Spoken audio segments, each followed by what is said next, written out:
On a train, in a bus, in a car, on the way to your job. All alone with your kids, with your wife, or with your dog. You can listen anywhere, you can listen everywhere, to the Philip Malowney podcast. Hey, welcome to the latest instalment of the Philip Malowney podcast. It's been probably about a week or so, but I'm back. And this week I'm joined by a good friend of mine, which I often am. And we're going to be doing something quite special. It's the first time that I'm doing it. I believe it's the first time Pete's podcasted it. But we're going to be reviewing whiskey and chocolate pairing. So just in time for Christmas, for that last minute present idea, you know, for the man or whiskey lover in your life. But without further ado, I am joined by a very good friend of mine, Peter Bagley, who I have known for many a year now, a very good friend of my brother, Glenn's. They used to go to university together. I used to go up and visit my brother, and we formed quite a nice bond ever since. So I would like to welcome you to my friend, Peter Bagley. Thank you very much, Phil. Much appreciated for coming on to your podcast. Yeah, you're welcome. You're welcome. It's lovely to see you. You're looking well, my friend. Thank you very much, and you too as well. And some great podcasts previously. Yeah. See, I'm going to do this. Although it's early days for the podcasting, I made a rookie mistake of having my microphone way over there. So it's back now in front of me. I thought it was just me getting old and thinking I can't really hear him that well. Yeah, okay, right. Yeah, well, thanks for letting me know, Pete. What, no, I just thought, you know, it's authentic. Must be the way it is. It must be how podcast works. I'm going to have to edit in another intro. Yeah, that's fine. In fact, actually, have I got my sound as high as I can? Hey, your sound, you're coming through. You're coming through live and direct. Brilliant. Yeah. Cool. All good. It's all good. Yeah, mate. So it's been a little while, hasn't it? It has been a little while. Absolutely. I got to throw a few pennies in the jar by mentioning the times, but it's the 2nd of December, so we've got just had the result that the vaccination is available for us. So happy days. Happy days. Hopefully that will mean that some of this lockdown show may ease at some point. Let's hope so. Because it's tough on the nation. It's tough on everybody's mental health. It's tough on businesses and things like that. You know, especially, you know, like what we're talking about today, the whole, bar trade has really been hit very hard.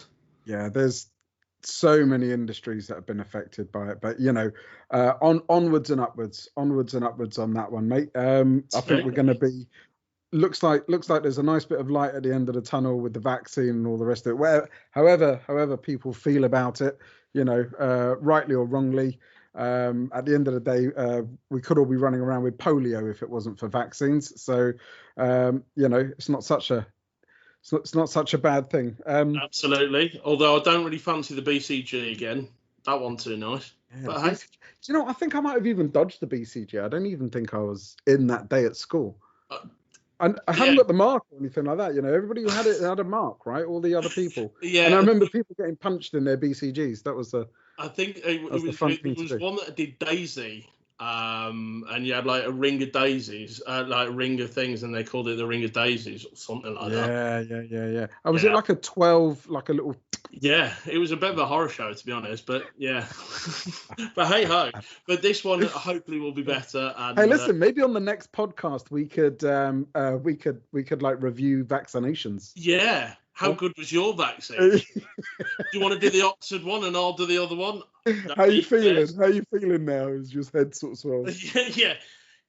I'm feeling a bit woozy. Are you all right?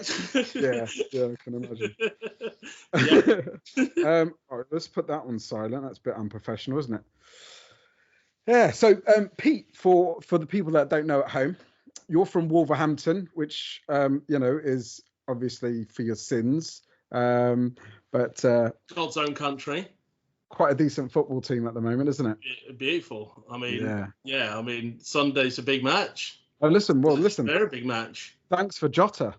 Absolutely, yeah. I mean, 45 million. He there, but yeah, he's doing the biz for you. He is. No, I really appreciate that. Absolutely. But yeah, big game on Sunday. But Wolverhampton, born and bred. How long you been down south? Good question. So I spent 2003. I came southward bound.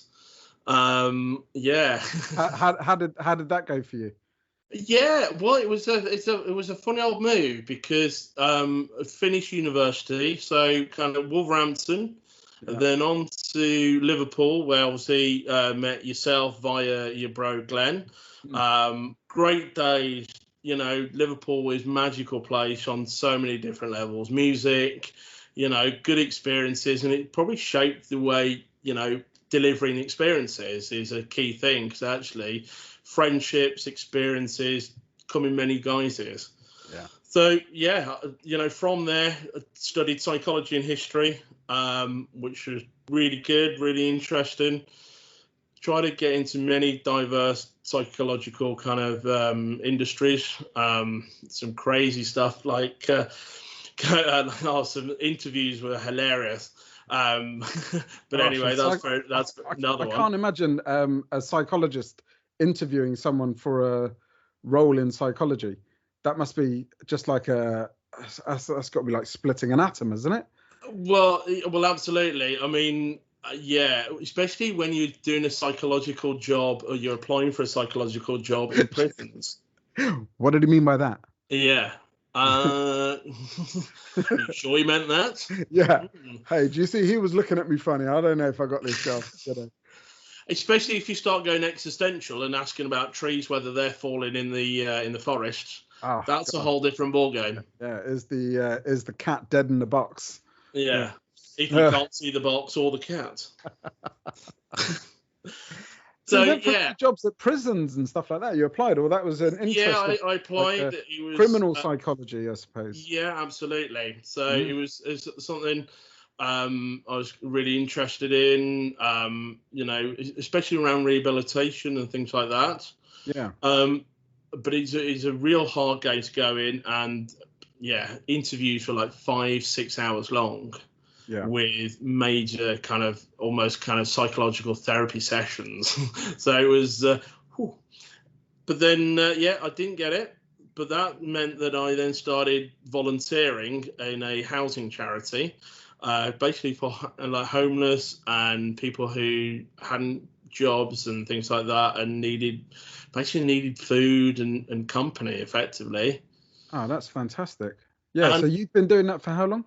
So that was back in 2001, and then I did a little bit of work as a mental health work up in Liverpool, and then came back again. The job market around that time was awful. New Deal was on the show. That's how old I am. New Deal.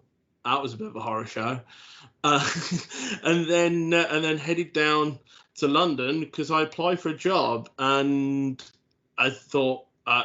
Didn't even consider really London as a place to be. I always saw myself kind of more the kind of northwest, kind of Liverpool, Manchester, like Leeds and that kind of M62 corridor, but for its vibrancy. But I applied for a homeless charity and got it. And it's like, I'm coming down to London then. And come down to London you did, mate, because we had some... We had a bit of a blast, didn't we? We certainly did. So, in a nutshell, then you came down to London, stopped in with me at the family home. Absolutely. Casa de Malowney. Absolutely. Yeah.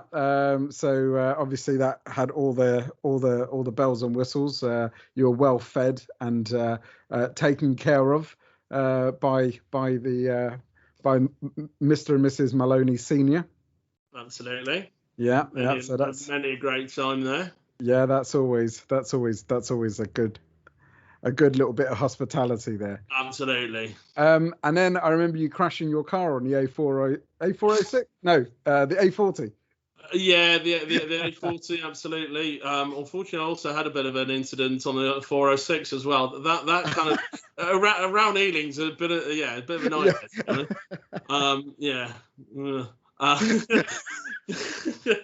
Yeah, the delights of the A40. Just let me know whenever you're on the road, Pete, and I'll just chill at home for a bit. Absolutely. I mean, to be honest, I thought stuff that I don't need it anymore, to be honest. So, but yeah, it was. I'd not been driving that long, and suddenly moved to London, and then it's like wow. But yeah, and he was very helpful that night. I was much appreciative. No worries, mate. Jump straight to the rescue there. I just wanted to get out for a drive.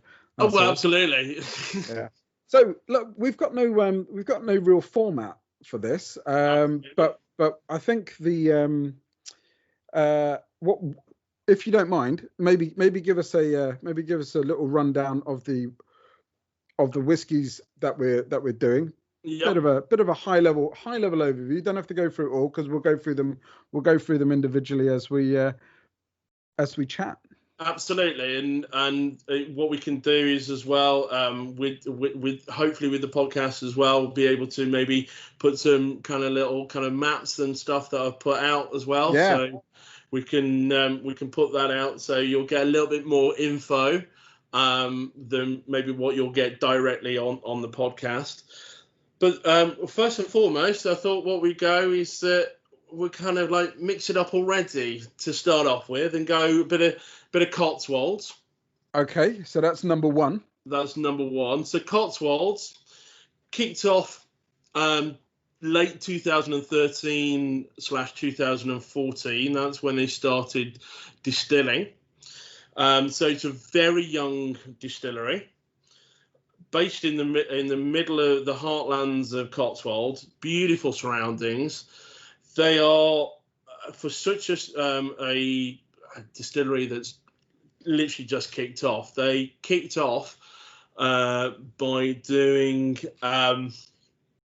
gin. So to help because basically to call whiskey, whether it's in England, Scotland, or Wales, you have to basically age it for 3 years. Okay. So you can have what they call new make spirit, which is literally anything up to that 3-year standing, but you can't call it whiskey. So what's it called before whiskey? So I mean, we mainly could just call new make spirit. Oh, okay. Okay. But you don't really get that. I mean, you don't really find that. You don't generally find that. I mean, funny enough, I have done a new make spirit tasting. Okay. And it is generally because it hasn't aged for any amount of time, the alcohol value is a lot higher, and it's not an easy thing to do. But I mean, pour some in the glass, have a little nose. Okay. So any particular tips or hints as to what to do, how to do? Yeah, so you just pour a little bit in. You want to keep some back, so you've got some for the actual chocolate. Yeah, that's brilliant. Oh, yeah. And then, so first and foremost, a great little tip, and I implore you to do it throughout the whiskies. Smell the back of your hand. Chin chin, by the way, Salante. Hey. Cheers. Hear me now. Smell the back of your hand. Yeah. That basically neutralizes all the stuff in your nose. So when you put your nose in the glass, it smells like cocoa butter. Yeah, nice. Nice shampoo. Yeah. It's the lotion. Well, absolutely. But then, so when you put your nose in, slightly open your mouth, and then that means some of that alcohol doesn't go straight up your nose and really hurt it as well. So there's a couple of little tips for you. So like that, and almost kind of breathe through, so through your mouth. Yeah, I can taste it on my tongue a little when I do that. Now, everybody has different, tasting things. So, and some people will like stuff, some people won't like it. Yeah. So this is a generally like a non-peated whiskey. So that means that they don't smoke the barley. Right. Okay. They don't smoke the barley. Indeed. Absolutely. Pure kosher.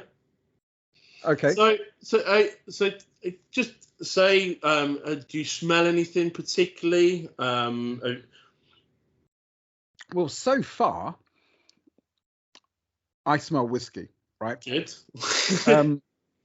And I taste whiskey. Yep. Because I'm probably a layman. I haven't tasted many different whiskies, but it's pretty good. One thing that I learned as well was maybe, can I drop a little bit of water in it? Absolutely. Yeah. And another little trick, when you taste a little bit, have some in your mouth and then like ruminate it around your face almost. So literally get it all around your gums, get it all around the back palate, and hold it in your mouth for at least 10 seconds if you can. Okay, doing that was a lot different. You get a completely different, what you tend to get is a completely different score. For about a second there, it tasted like I've never tasted the sweetness in whiskey before. It's a sweet whiskey, and I've gone, whiskey's not sweet. Yeah. I tasted a sweet caramel, like, for about a second. Yeah. In my mouth. Absolutely. And I think that's all I've got at the moment. No, but that was incredible, Pete. It's all about it's different ways of tasting whiskey and all that jazz. So also a little trick as well. A lot of people will put quite a lot of water in. So even if you haven't got like a water jug like that or anything like that, literally get your finger. Yeah, I would be inclined to get pour that water into. Where's this going, Pete? Why am I getting my finger? I'll get your finger out. So this is what I do. So if I haven't got a water jug, I'll get that there. Get your finger. Right. Dip it in the water. Yeah, and let it just drop. And those little droplets, for a small little sample that you've got, you only need a couple of things because you can always add water. You can't take it away. Okay, but just put a little dash of water in it. I would say, 4 or 5 little drops maximum, and then take it down as you see fit. Okay, if I don't have a finger, can I use my thumb? You can use your thumb if you want. Okay, if I don't have a thumb, to be honest, but whatever tickles your fancy. I'm gonna practice my water drops. Well, absolutely. Okay, so this is number 1, Cotswold's Odyssey barley. Is that right? Yeah. So this is the 2015 Odyssey barley. 4-year-old whiskey. Now, some of the tasting notes nice. You get. What's it really interesting is you do get, so both on the nose and the palate a little bit, you get a little bit of citrusy notes. You get a little bit of like lemon peel, a little bit of orange peel as well. Let me go looking for that. You can look. I suppose it's subjective, isn't it? Everybody's going to taste something a little bit. Like I definitely for about maybe half a second, felt like I was sort of almost had a caramelly sweet. Okay, I'm going to suggest something that may hit that kind of note. Then something like a creme brulee.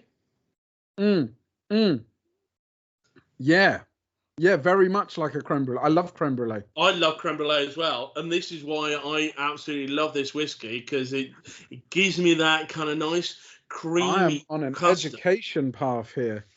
Yeah, creme brulee. Yeah, and it's that toffee bit on that hard toffee bit on the top, crashing through the kind of waves of kind of custard. Absolutely. And away you go.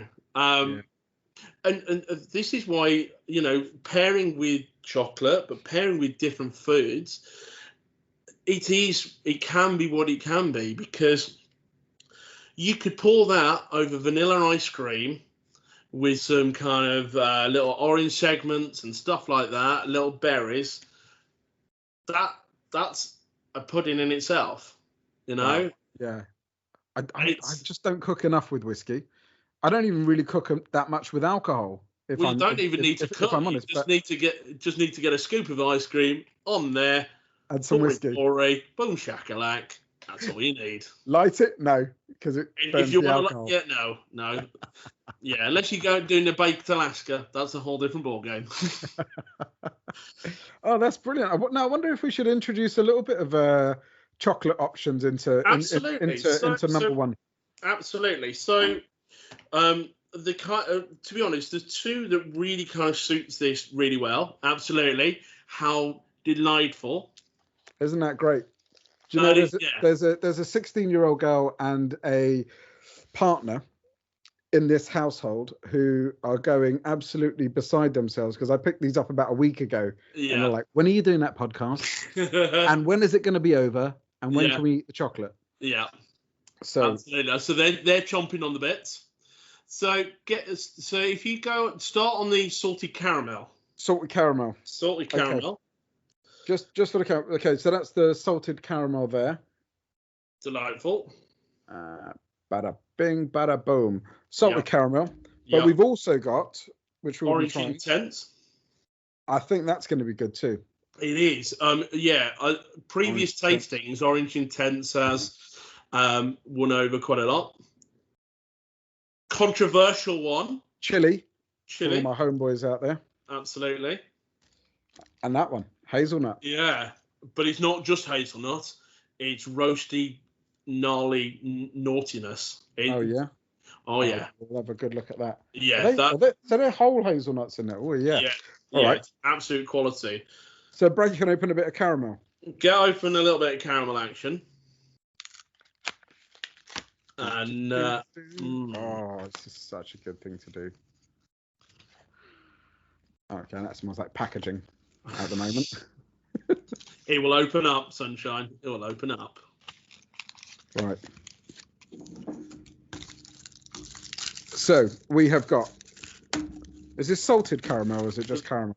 No, so this is salted caramel. Oh yeah, with a touch of sea salt. Yep. Okay. So you don't need a lot. So I don't know whether you can see that. Yeah. Yeah.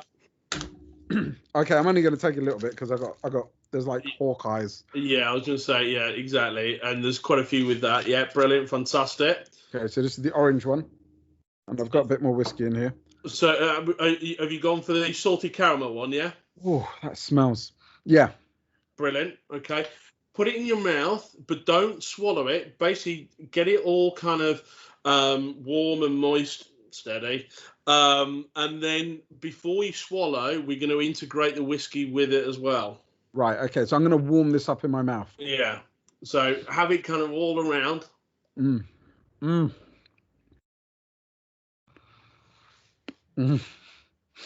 It's got little crispy little shards of caramel. Right, look, get your whiskey. Okay. Pour some more in if you've got it. Well, I've got to say, Pete, you were a little bit stingy on your measures. I should have gone for the 50 CLs, right? That was an option. Hey ho, we have got 6 to get through. That's true.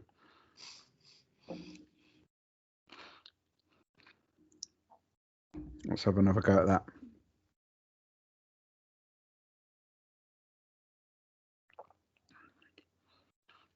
Well, just having that chocolate in my mouth and then the whiskey, it mellows it right out. I'm just trying to think. I think, if I'm honest, it kind of intensifies the chocolate. Yep. And it mellows out the whiskey. That's what I'm finding at the moment. So you get a bit of equilibrium. And it's still going, and there's stuff going on now at the back of my mouth. Yeah. Which is very pleasant. Absolutely. Well, and then what we'll do, I've never even heard of that combination before, whiskey and chocolate. Absolutely, and it's kind of the way it's quite a big thing. I mean, what I will say is there's a delightful brand ambassador from Diageo called Colin Dunn, who has been very good. We'll talk a little bit about one of their whiskies further down the line. However, he very kindly in the whiskey show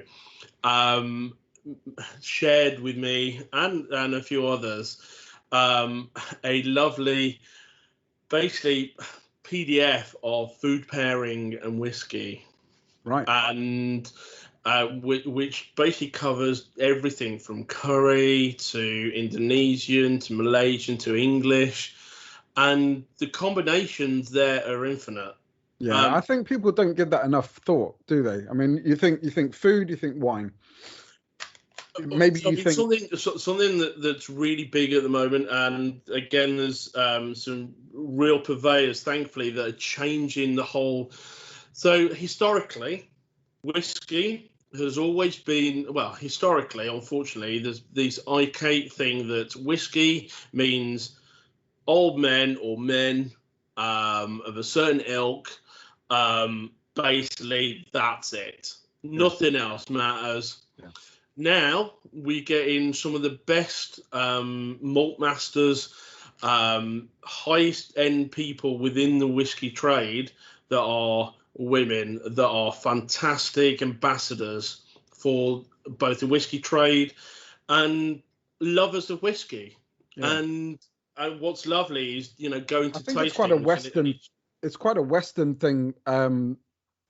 It's quite a Western thought line about the old man drinking his whiskey and things like that. Because I think over in Asia as well, it's quite a universal. You can kind of like have it, in bars and clubs and things like that. People, your young trendy people tend to do the whiskies like Johnny Walker's and the like. Yeah. Absolutely, and so I mean, there's quite a big thing at the moment around challenging those perceptions, those West perceptions around whiskey and demographics and things like that, and again, whiskey goes from anything from £10 to £1 million. Right.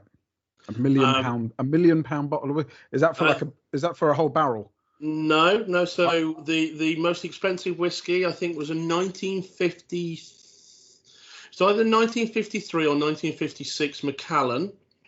And if I remember rightly, I could be wrong, it went for around £1.2 million. Unfortunately, I don't have one. Yeah. Well, we should be trying that. We should be trying that. Absolutely. I mean, I'm well up for a little bit of that action, but no. Because I know a lot of brandies go like get really expensive as well, don't they?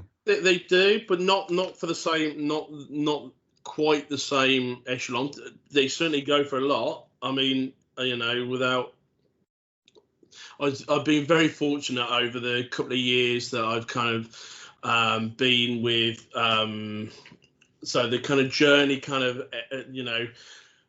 with Hard to Find Wines, which I kind of linked in. That's a brand back in the Midlands.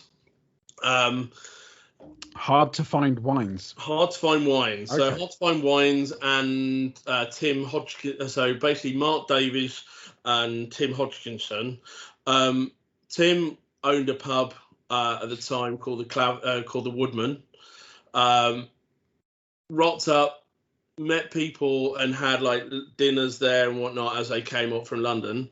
And then literally, there would be like a Friday night where I'd bring a bottle of wine. He knew that I liked wine and whatnot. He'd get a bottle of wine, and then Mark or his dad would then bring a bottle of wine as well. And that's kind of what hit the kind of epiphany moment of, this is kind of what I want to do. Yeah. Is that right? Is that how it all got? That's how it all started. It was on a piss up. Well, kind of. But do you know what? Yeah, I quite like this. I'm going to make a little career out of this. Yeah. What was really nice is, after some time of kind of going up there and whatnot, Mark and his dad and Tim recognised that actually I've got a bit of a palate, and it's like, okay, and being not quite so sure of myself and what time at the time, it's like, oh, whatever. And they said, no, you've actually got a really good palate. You could, and like music, if I start, I'll start, and then it's like, oh, I want to try that. If I like that, I want to try that. I want to try that. I want to try that. Yeah, because that's got to be like paramount, right? You can't go in it just because you like to get pissed. You've got to really have a nose for it, right? Absolutely. Is that where the saying came from? I wonder where the saying came from.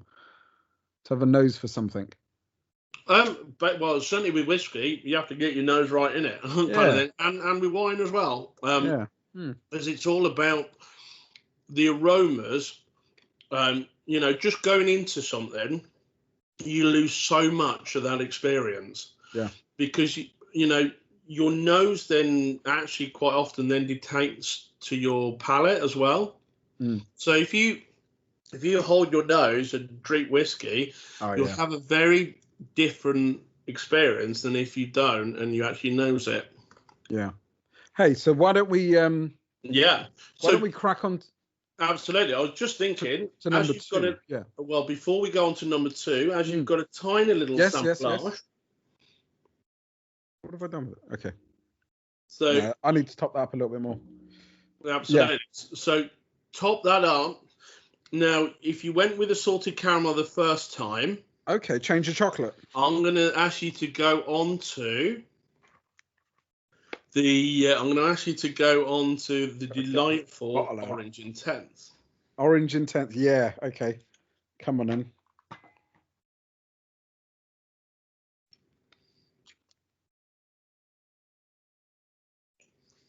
Orange Intense. Sorry for the pause, viewers. Whip a little bit of that there. Right, where are we? Orange Intense. I tell you, that salted caramel was cracking. I don't think that's going to be the last piece of that I'm ever going to have. No. We've got a couple where it really pairs nicely with the salted caramel. So I have to save some, yeah? Hold some back. Well, absolutely. Right. Okay. I'm nearly with you. No worries at all. So, so what you're doing now? So, effectively, yeah. I was very fortunate with Hard to Find Wines to be able to go with Mark to a lot of trade wine tastings and a couple of whiskey tastings. Mm-hmm. He would ask questions, and part of this kind of whole drinks consultancy thing is really just doing a little bit of at the time voluntary consultancy for them. Okay. And what's the name of the company? So Hard to Find Wine. Oh, the Hard to Find Wine people. Yeah. And I've got a lot of them to thank for that and the experiences with that. So try and keep it in your mouth for a little while with the chocolate before you swallow.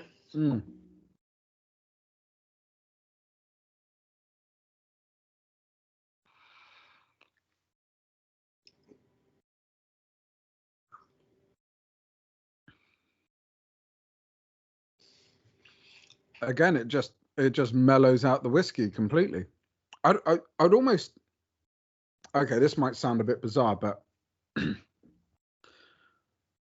I think like a whiskey milkshake would be nice.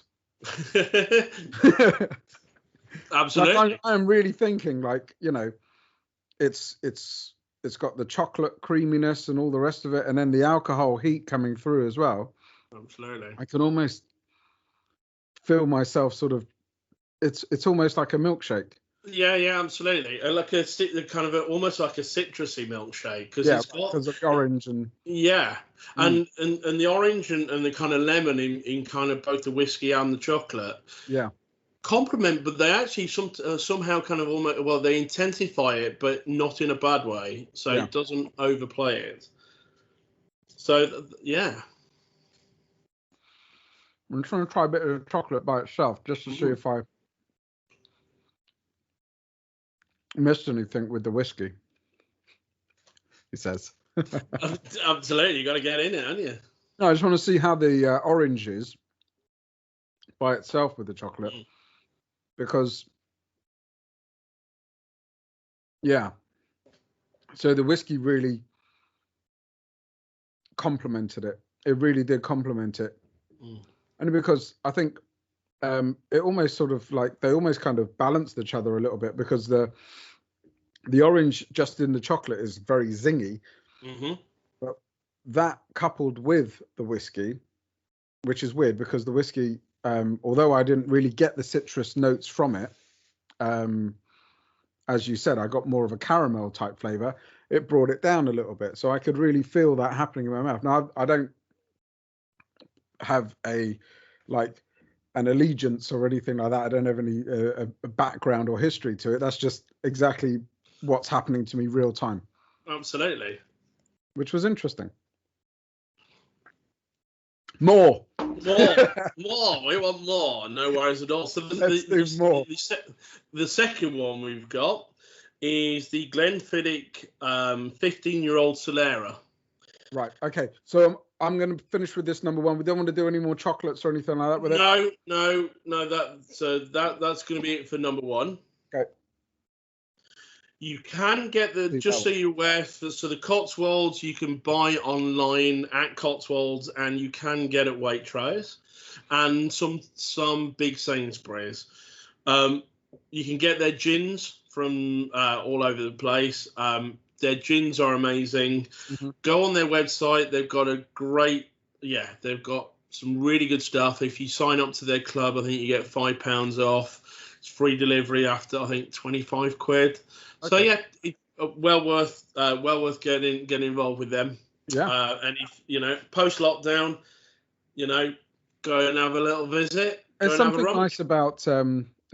nice about sitting down with a nice glass of whiskey. I don't drink a lot, but I can really appreciate sometimes, when the rain's beating down or it's a stormy day outside, just to be snuggled up with a nice something a little bit stronger. Absolutely. Can be quite nice. Absolutely. So we're going bottle number 2 now. So we're going number 2. So this is the Glenfiddich 15. Now there's a name that I know. I know that name because growing up in Southall, you either bought Bell's, Teachers, or Glenfiddich. Yeah. No Johnny Walker, black or blue label? Yeah, that's for Christmas. Okay. Yeah, that's all. Or if you've got a guest coming around, or if somebody's flown in, that's a duty free. Yes, it's a duty free option, isn't it? Yeah, especially the blue label. So Glenfiddich, synonymous, one of the kind of biggest whiskey distillery brands on the planet. And they're family owned. So William Grant's they've been going, like most of the Scottish distilleries, they've been kind of going back in the kind of late 70s, the kind of early 1800s, although they've probably been going a lot before that, but mainly kind of illegally. Okay. So did they have a blended option, the Glenfiddich, because that was always up with the Bells and the Teachers, which from what I understand are blends. Yep, so they are blends. Now they do have a blend. So Grant's is their straight blend. Grant, right? Yeah. Grant's. So you'll have seen Grant's from the north, haven't you? Yeah, Grant's. Okay. Grant's. Okay, yeah, because maybe that's what I'm mixing it with. Maybe that's what I'm mixing up in my head with. Because I do that sometimes. Now, there's also what they call a blended malt. So straight blended Scotch means you get malt whiskey and grain whiskey. Blended malts just mean that they're only single malts that go into the blend. Right. Now, Glenfiddich and the one after this, the Belvenie, are sister companies, right. And they have a third distillery called Colin, and they have a blended malt called Monkey Shoulder. Monkey Shoulder. Yeah, I like it. You can get in Sainsbury's and Tesco and all that jazz. You know, it's widely available. Let's talk about this, Pete. Sorry. Yeah. While I've got my nose in it, absolutely. So this is Solera cask. I'm walking by a little stream here. Nice. That's what I'm getting. I'm getting a very earthy. Yeah.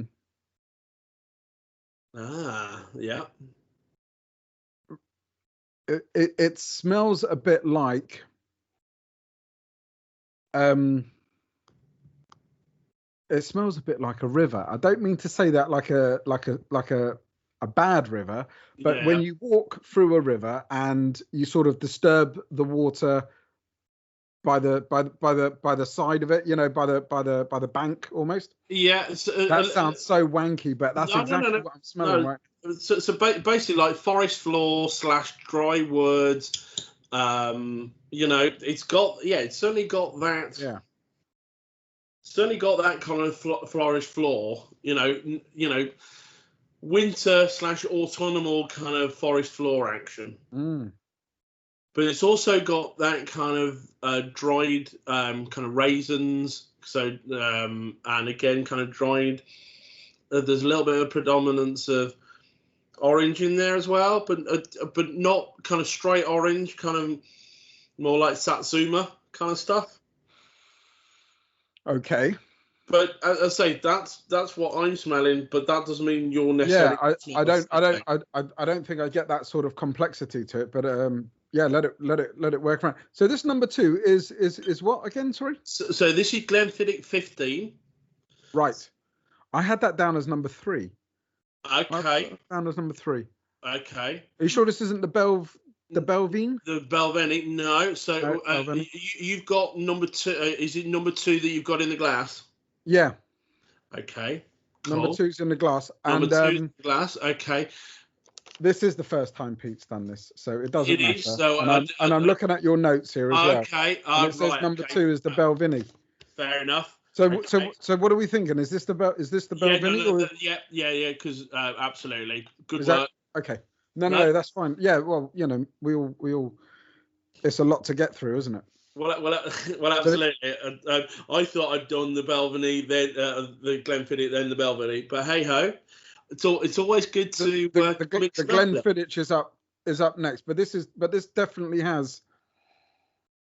Yes. See, now you're going to say it's more like a riverbed, isn't it? You know, absolutely. Like what I was saying before, yeah. Yeah, delightful. Yes, the River Thames. That's the thing. That's the thing, right? Because you put yourself out there to like when you go wine tasting, right? Now, I've been wine tasting as a tourist and things like that. Yeah. But they're incredibly passionate about the wine, and not everybody else in the room is going to be incredibly passionate about the wine. They're all on different agendas, right? Some people just want to get pissed. Some people have a genuine interest. Some people, you know, whatever they're there for. Yeah, listen. When you put yourself out there, it's still subjective. And absolutely, of course it is. For number 2, absolutely. And how do you pronounce it? The Belvenie. The Belvenie. Now, what's great and what does lend to some synergy in the whole bagage is the fact that Belvenie and Glenfiddich are sister distilleries, so they're right next to each other. Okay. And yeah. So essentially, they're going to have a pretty similar type product. Yeah, similar. I mean, you know, they have different nuances and things like that. Should I say process as opposed to sort of product, because their process is going to be for and I'm sure you're going to come onto this, but an important bit about is what you put it in, right? Yeah. So casks and are a massive part of the whole process, to be honest. Yeah. So, yes, you can tweak a lot of stuff, but it's what it's finished in and matured, or maturation, as they like to call it within the trade. Mm-hmm. So this is matured in Caribbean casks. So that's basically rum casks. Oh, I see. So it's had a different spirit. So it's because they'll reuse a cask, right? For hundreds of years. Yep. If it lasts. Yep. Wow. Okay. So this has had a maybe a more sort of, like you said, like a rum, or could it have had anything else in there? Or why is it bracketed as Caribbean? So they're not. I think they're not allowed to say exactly what rums they're used in it. They have stated that it's been rum casks in the past. Okay. But because different rums come from different parts of the Caribbean and stuff like that, they don't have to be so specific. It can come from any part of the Caribbean, effectively. I think that's one of the reasons. Yeah. But yeah, I mean, well, rum's big in the Caribbean, right? It's famous it's famous for its rum. Well, that's really interesting. So now I'm looking out for what I know to taste as rum, to see if there's any sort of finishings there that I can taste. But it'll be interesting to compare this with number 3. To see what the differences are. And I think that I took too long between number 1 and number 2 to get a comparison. I completely sort of cleared my palate of number 1. That's fine. And what's good is if you've got the same glass for number 1, if that's by the side, you can go back and nose it. So nose it, and that'll have intensified the nose. And then you can go into the second one. Do the back of your hand. Oh, between it? Yeah, between it, because then... Maybe if I smell the bottle, because I'm not really getting a lot from the... It's in danger of flying up one of my nostrils, this little... Absolutely. Okay. Yeah. And then the back of the hand trick, and then onto the Belvenie. They have quite similar characteristics. I think this the Cotswold one is a lot more subtle than this one. This one feels a bit more like I don't know. It's a bit more whiskey-esque, I suppose. Like it feels not. I don't want to say harsher, but it feels like more like whiskey. Are you getting kind of any kind of tropical fruits? Do you know what? Right. Okay. As you say it, I don't know if it's like. I don't know if it's like a. I don't even know if it's a trigger, but. As you say, tropical fruits. Like before, when you said creme brulee, it was exactly creme brulee that I was smelling. But now you've done that, I almost thought as soon as you sort of said it, I got a little pineapple-y from this. Almost fruit salad. That kind of fruit salad little. Because there is almost like a little cherry in there. You find that elusive little cherry. Yeah, it's there. It really is. Yeah, it is. That's crazy. I'm really enjoying this. This is good. Fantastic. So what chocolate with that? So what we're going to do with that one is we're going to go for the Le Grand hazelnut. Okay. I was like half tempted for you to say chili there, but... Yeah, no, not yet. Le Grand. Le Grand. Okay, so this is a hazelnut. Yeah. Okay, yeah, fruit and nut. Absolutely. Got ya. I get your thinking behind that. I'll try and do this quickly because it probably sounds quite annoying on the microphone. Okay. All right, don't wait for me, Pete. You just crack on, yeah? Well, absolutely. I need to be quicker off the draw, Sunshine. I should have pre-opened these, right? Okay. All right. Now get some of your whiskey.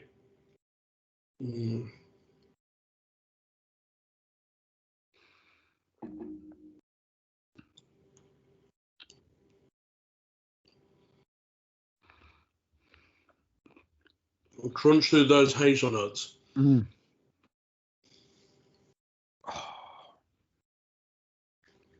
That's like a Ferrero Rocher. Is it not? Absolutely.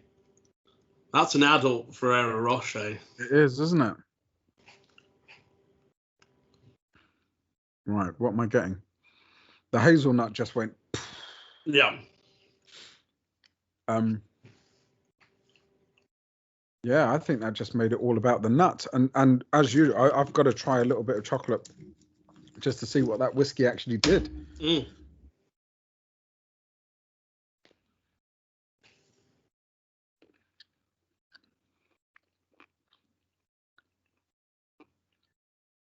Yeah. Okay. With the whiskey, the nut went through the roof. Yeah, it really did. I mean, I think because of the sweetness around the nut as well. I don't know if these are like. I know that. I don't know if they're sugar coated. They're certainly covered in chocolate. Yeah, absolutely. But it made. I'm salivating. It made that hazelnut. Almost like Nutella. It just made it like shoot out my eyeballs almost. It was wicked. Yeah. That was really nice. There's an amazing spread that I found for toast, and it's from Marks and Spencer's, and I'm sure other people do it as well. And it's salty. Effectively, it's salted caramel, kind of Nutella. It's not Nutella, but it's like Nutella and salted caramel fused together, and that combo is basically what it tastes like. So there's you in the mornings, bit of that on your toast. Yeah. A little Belvenie, yeah. They do say that the Belvenie does have some are breakfast whiskies, but no. Breakfast whiskies. Yeah, are we talking fry up and? I've not, to be honest, I have no idea. Generally, that's the next show. That's the next podcast. Yeah, exactly. Put a little fryer here. Yeah. And we're going to do bacon sandwiches and whiskey. Bacon and eggs and sausage sandwiches and a little bit of whiskey tasting. Boom. I like that. I like that. We'll have to do it in conjunction with like a rugby game or something like that.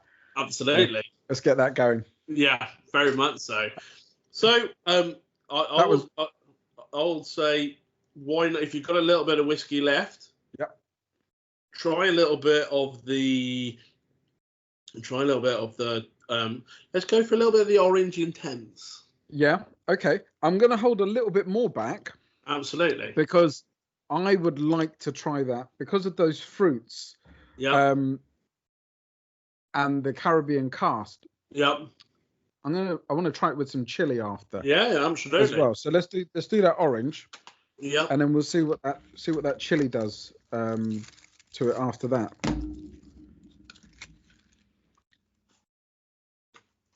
This is my favourite podcast so far, Pete. I don't mean that in any disrespect to the others, but nobody else sent me whiskey samples. All right, this is the best one. Orange.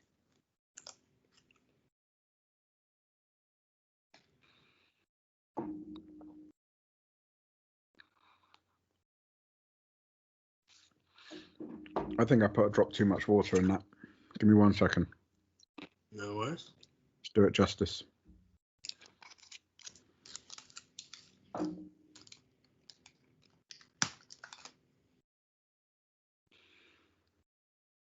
That's better.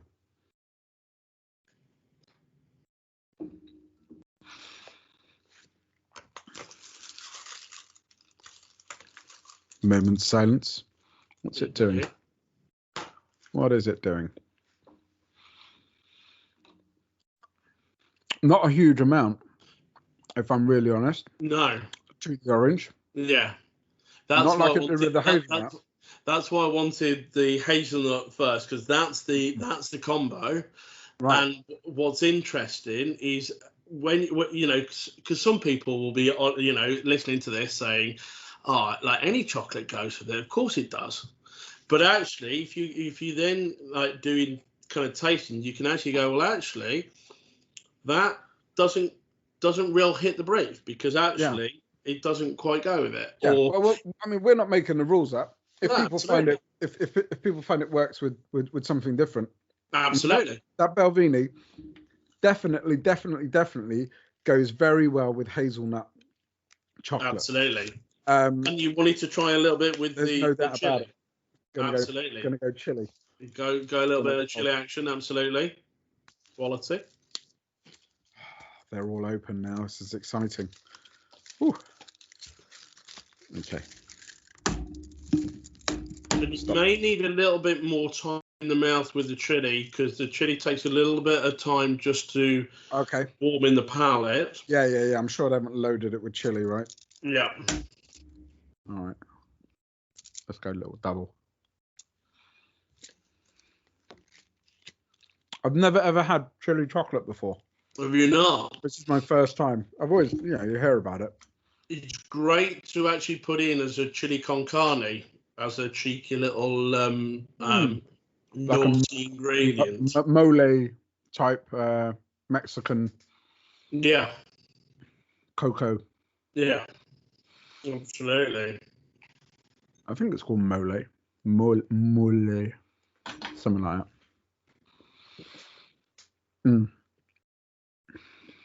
I'll be intrigued to see how you find it.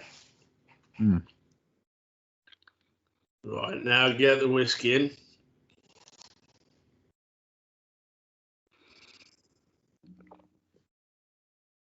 Swallowed it, didn't I?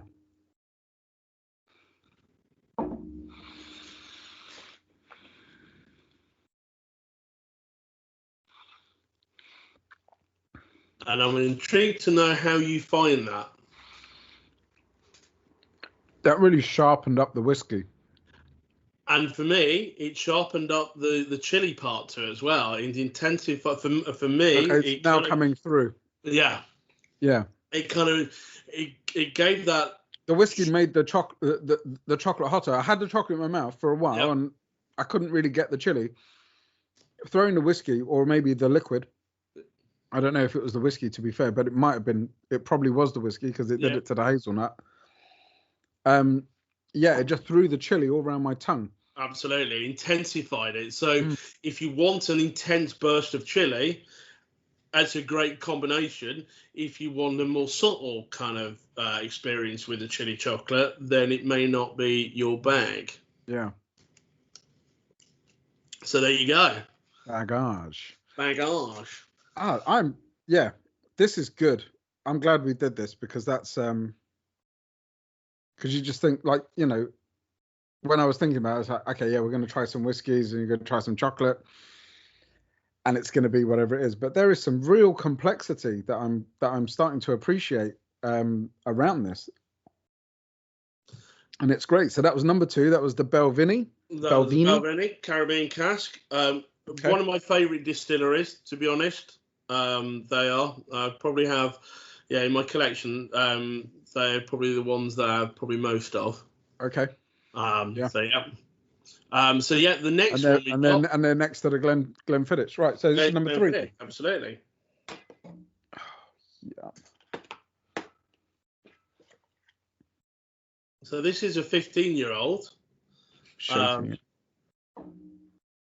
Okay. Yeah.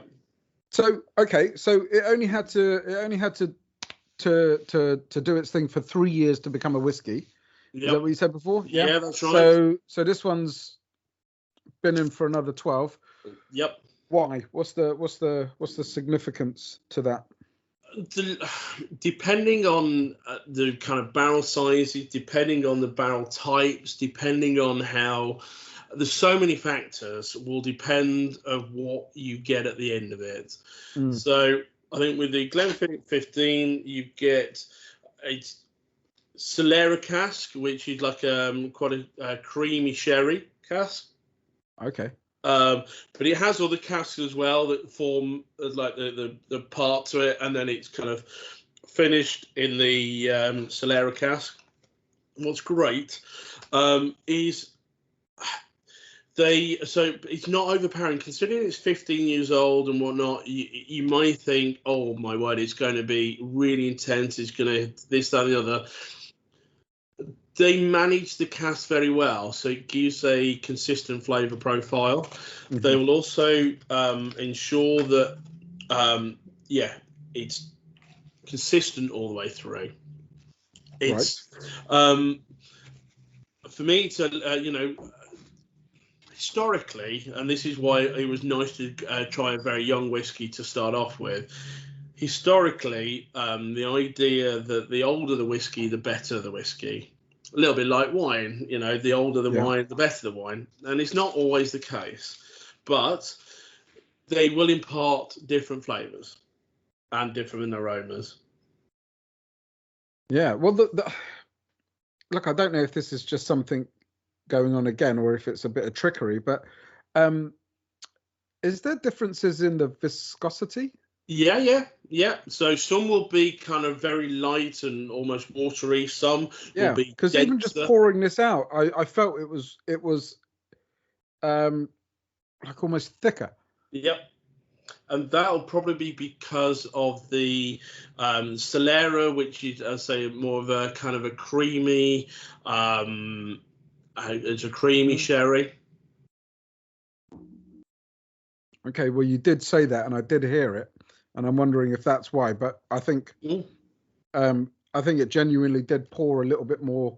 Yeah, and you will find one further down the line, which I like. Yeah, absolutely.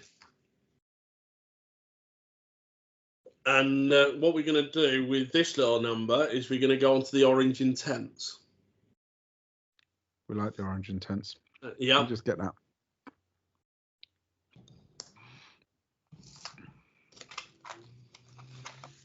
Okay.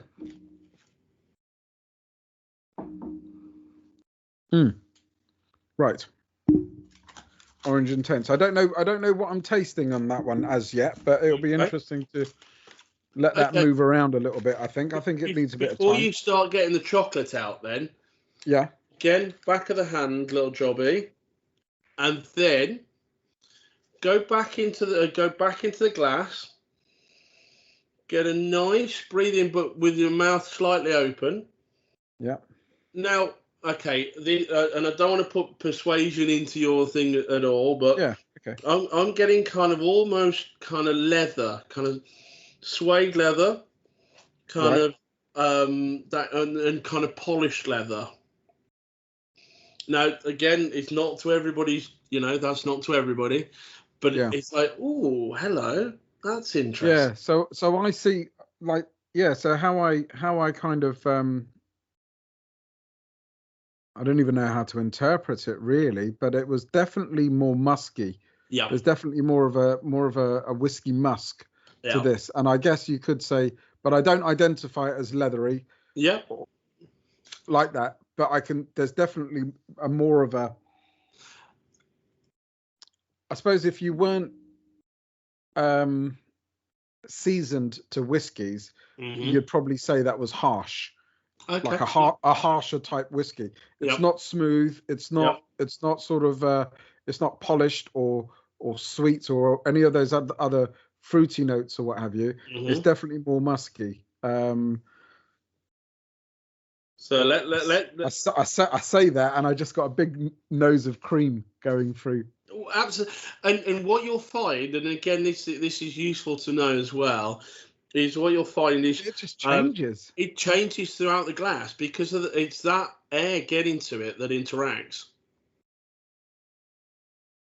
That's weird. It literally went from a real musky, like you say, leather and things to more creamy notes. Yeah, I just went a little bit further out of the glass and it was there. which again, I'm not going to watch this one back because I'm going to annoy myself. I'm getting a musk and I'm getting some cream now. Yeah, it is happening though. It's not. Absolutely. And okay, so something from one of the actual like official tasting notes, or one of the tasting notes, which is very intriguing, which may kind of think is Christmas pudding, kind of that spices, the candied fruits, and oaky notes. Yeah, the cinnamony type bits and pieces. I guess. Ideal for Christmas. Yeah. Right, let's try it with a bit of orange then. Try it with a bit of orange. Mm.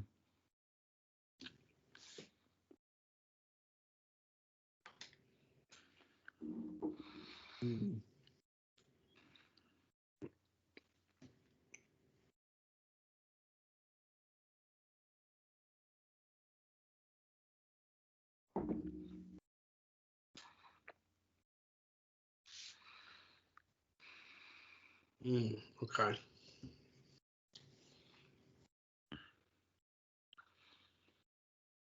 Ooh.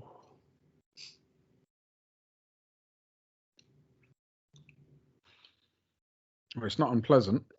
So for me, it brings out that kind of almost candied orange and that kind of Christmassy notes. Yeah. Left hand side of my tongue. What is that? That's the. Is that sour? Is that the sour side? I know you got different regions, right? I've got, but it's definitely like on this side of my tongue is just tingling through that. It must be sour on this side. It does have a little tangy sourness to it, absolutely. So, but it's that kind of again, it's slightly kind of not. I won't say kind of mulled wine, but it's that kind of mulled kind of mincemeat. Yeah, almost like mince pies. Yeah, there's definitely like now on the back of my throat I'm getting that kind of where you have your cinnamon and your I can definitely get a cinnamony type spice going through. Yeah, excellent. That's very good as well. And again, that's like, and what's really good with that for such an for a 15-year-old whiskey, that's really well priced. That rocks out around 45 pounds. Nice. For a 15-year-old whiskey, which can be really good value. And that's a single malt. Should we go through so I suppose cost is going to be a factor. So the Cotswold Odyssey barley one, number one, how much is that? Around £39. Okay. Yep. So 40 quid. Yeah, I mean, we're all these three are all around that kind of 35 to 45 kind of mark. Okay. So the Belvenie, depending on where you get it from, will fluctuate from around 43, 44 to 50. Okay. And then the Glenfiddich, it's around £45 around, but again, often on special offer in the big supermarkets and stuff like that. Right. One thought going forward is maybe actually doing a Lidl versus Aldi own brand. And then doing. Or we can do Harrods versus Harvey Nicks. Absolutely. So I mean it's that kind of bit. Well, it's been accessible to everyone. If you're listening, Harrods and Harvey Nicks. Yeah? Absolutely. But to be honest, / hedonism. Hedonism wines is the. Is that top notch? Yes. So I've had some amazing tastings at Hedonism. They are just sublime, and they've got a restaurant, Hyde. I've only ever been to Vinopolis. Okay. Unfortunately, Vinopolis is no longer with us. That was crazy. Yeah. Vinopolis. It was a blur, in fact. I can well imagine. Yeah. All right. So, is it a free for all on the next chocolate with that? Yeah. I mean, I'm gonna say, I would go with that. To be honest, I would go a little bit of salted caramel. To be honest, Okay. just for yeah. Oh yeah, salted caramel. God, we haven't had that in the. Oh, Yeah, exactly. It's feeling lonely. It's feeling lonely out there. Salted caramel. Good shout. And again, because it kind of fits with that kind of, almost kind of sticky toffee pudding kind of element to it.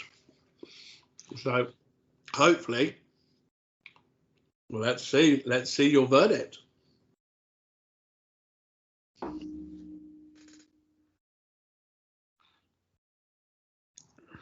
I mean, I got sticky toffee pudding straight away just with the caramel, but with the whiskey as well.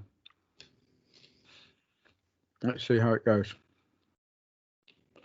So the problem is there's definitely layers of taste. It kind of mellows out, and I feel like I should be breathing more to give it more, because every time I do take a deep breath in.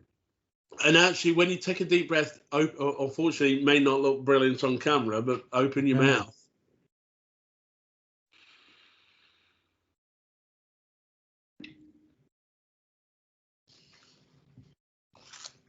This is what I love about kind of whiskey tastings, because especially when you do it in a nice kind of relaxed way, and you're not throwing it down your face, and you're giving the whiskey time and a little bit of love and a little bit of care and attention, you get so much more out of it.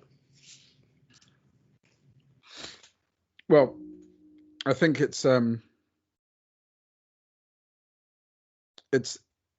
what whiskey does to these flavored chocolates, and it's intensified the caramel, because the caramel's sticking around now,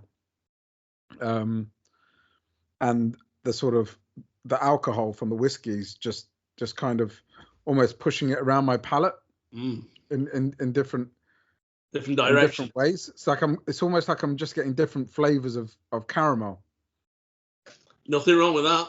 Nothing wrong with that. Love a bit of caramel. Which is nice, and I can hardly remember what it first tasted like. But what were we talking about? Leather briefcases and things. First, first, and again, that's what's lovely about with a lot of drinks musky as well. But it was musky, and this was the creamy one, wasn't it? Yeah. Well, no, I think that you went from this is musky, this is slightly leathery. Yeah. And I could see it in your eyes, the kind of, well, I'm not quite sure about this. I don't want to say that, oh hello, and then suddenly it's like, oh hello, it's changed there. Yeah, well, that's the thing, isn't it? Because a lot of people would take a whiskey and go, oh, that's horrible. Yeah, and it's so easy to do, where you just go, bang, no thanks, don't like whiskey. And you're exactly right, because the muskiness, and I was thinking, well, that's just like what whiskey tastes like when you first taste whiskey. Yeah. But then it came through, and I took another bit of it, and it went creamy. So it's definitely something to take your time over, isn't it? So but I think going back to the creaminess and the caramel, it's a winner.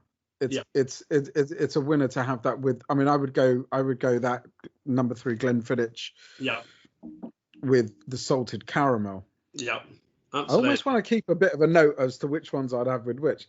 The first one was with the salted caramel, and the first Cotswold one, I would definitely say my personal choice, whatever people want to do, would be with the orange chocolate.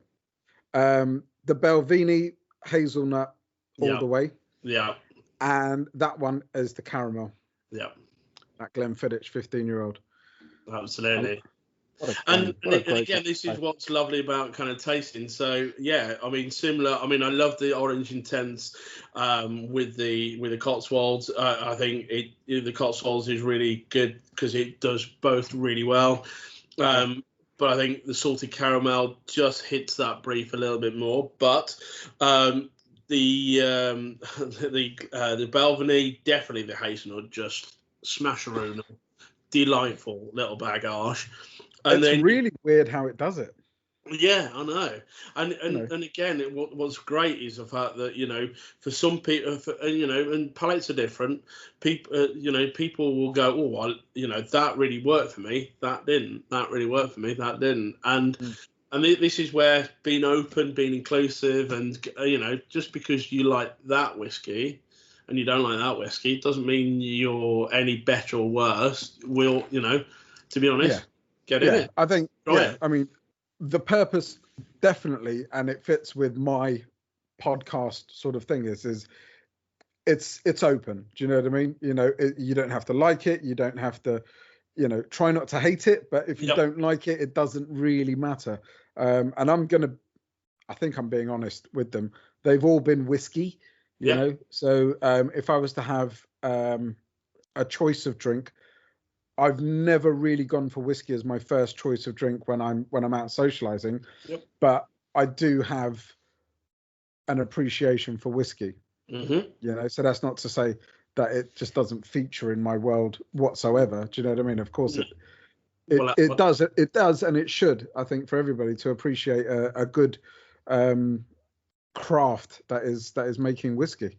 Absolutely, and I think what's really good is depending on your mood, depending on where you are, depending on the people around you, if you have and this can be from soft drinks to alcoholic drinks to whatever. If you have quite a pantheon of different flavors that you like, then it means that you can go and kind of have a great time with all your different friends that like all different things. So have different nights and different experiences. Well, if you ever watch the Philip Malowney podcast, you'll see I've got quite a few different friends. You certainly have, and quite varied. They're quite varied. Very varied, but that's great. That's the joyous experience of life. I think so, mate. I think so too. Absolutely. Which brings us on nicely to number 4. Number four. Yeah. Now, just remind me what I put down for that, because I've got you down as Highland Park. Highland Park. Okay, cool, fantastic. Now this is a cracking looking bottle. Twisted Tattoo. Yeah, Twisted Tattoo. Check that out for a bottle. That is a killer, isn't it? That is just amazing. Wow. Now, if Highland Park send me £1 million, I'll get a tattoo. My very first tattoo. I'll get that. I mean, that is a tattoo to have, isn't it? That is definitely the tattoo to have. So there you go. Not really.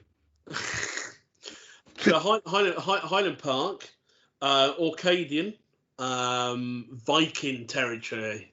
Okay. So yes, I'm not saying that I am part Viking, but maybe kind of thing. Yeah, either that or terrier. Yeah. Thanks, mate. West Island Terrier, baby. Yeah. So one of the most northerly distilleries. Right. So basically on Orkney Islands. Okay. There's two distilleries on Orkney. There's Scapa. There may be one other coming along, but Scapa and Highland Park. All right. So can I do content sharing at this point then? Yeah. Have a little look, see if we can get a little content share, because I've got something on my. So I did send over some pictures of the Highland Park. So you should have pictures of all the different distilleries in single Word documents that you may be able to share. Let's see if this comes up. There you go. Fantastic. Have we got it?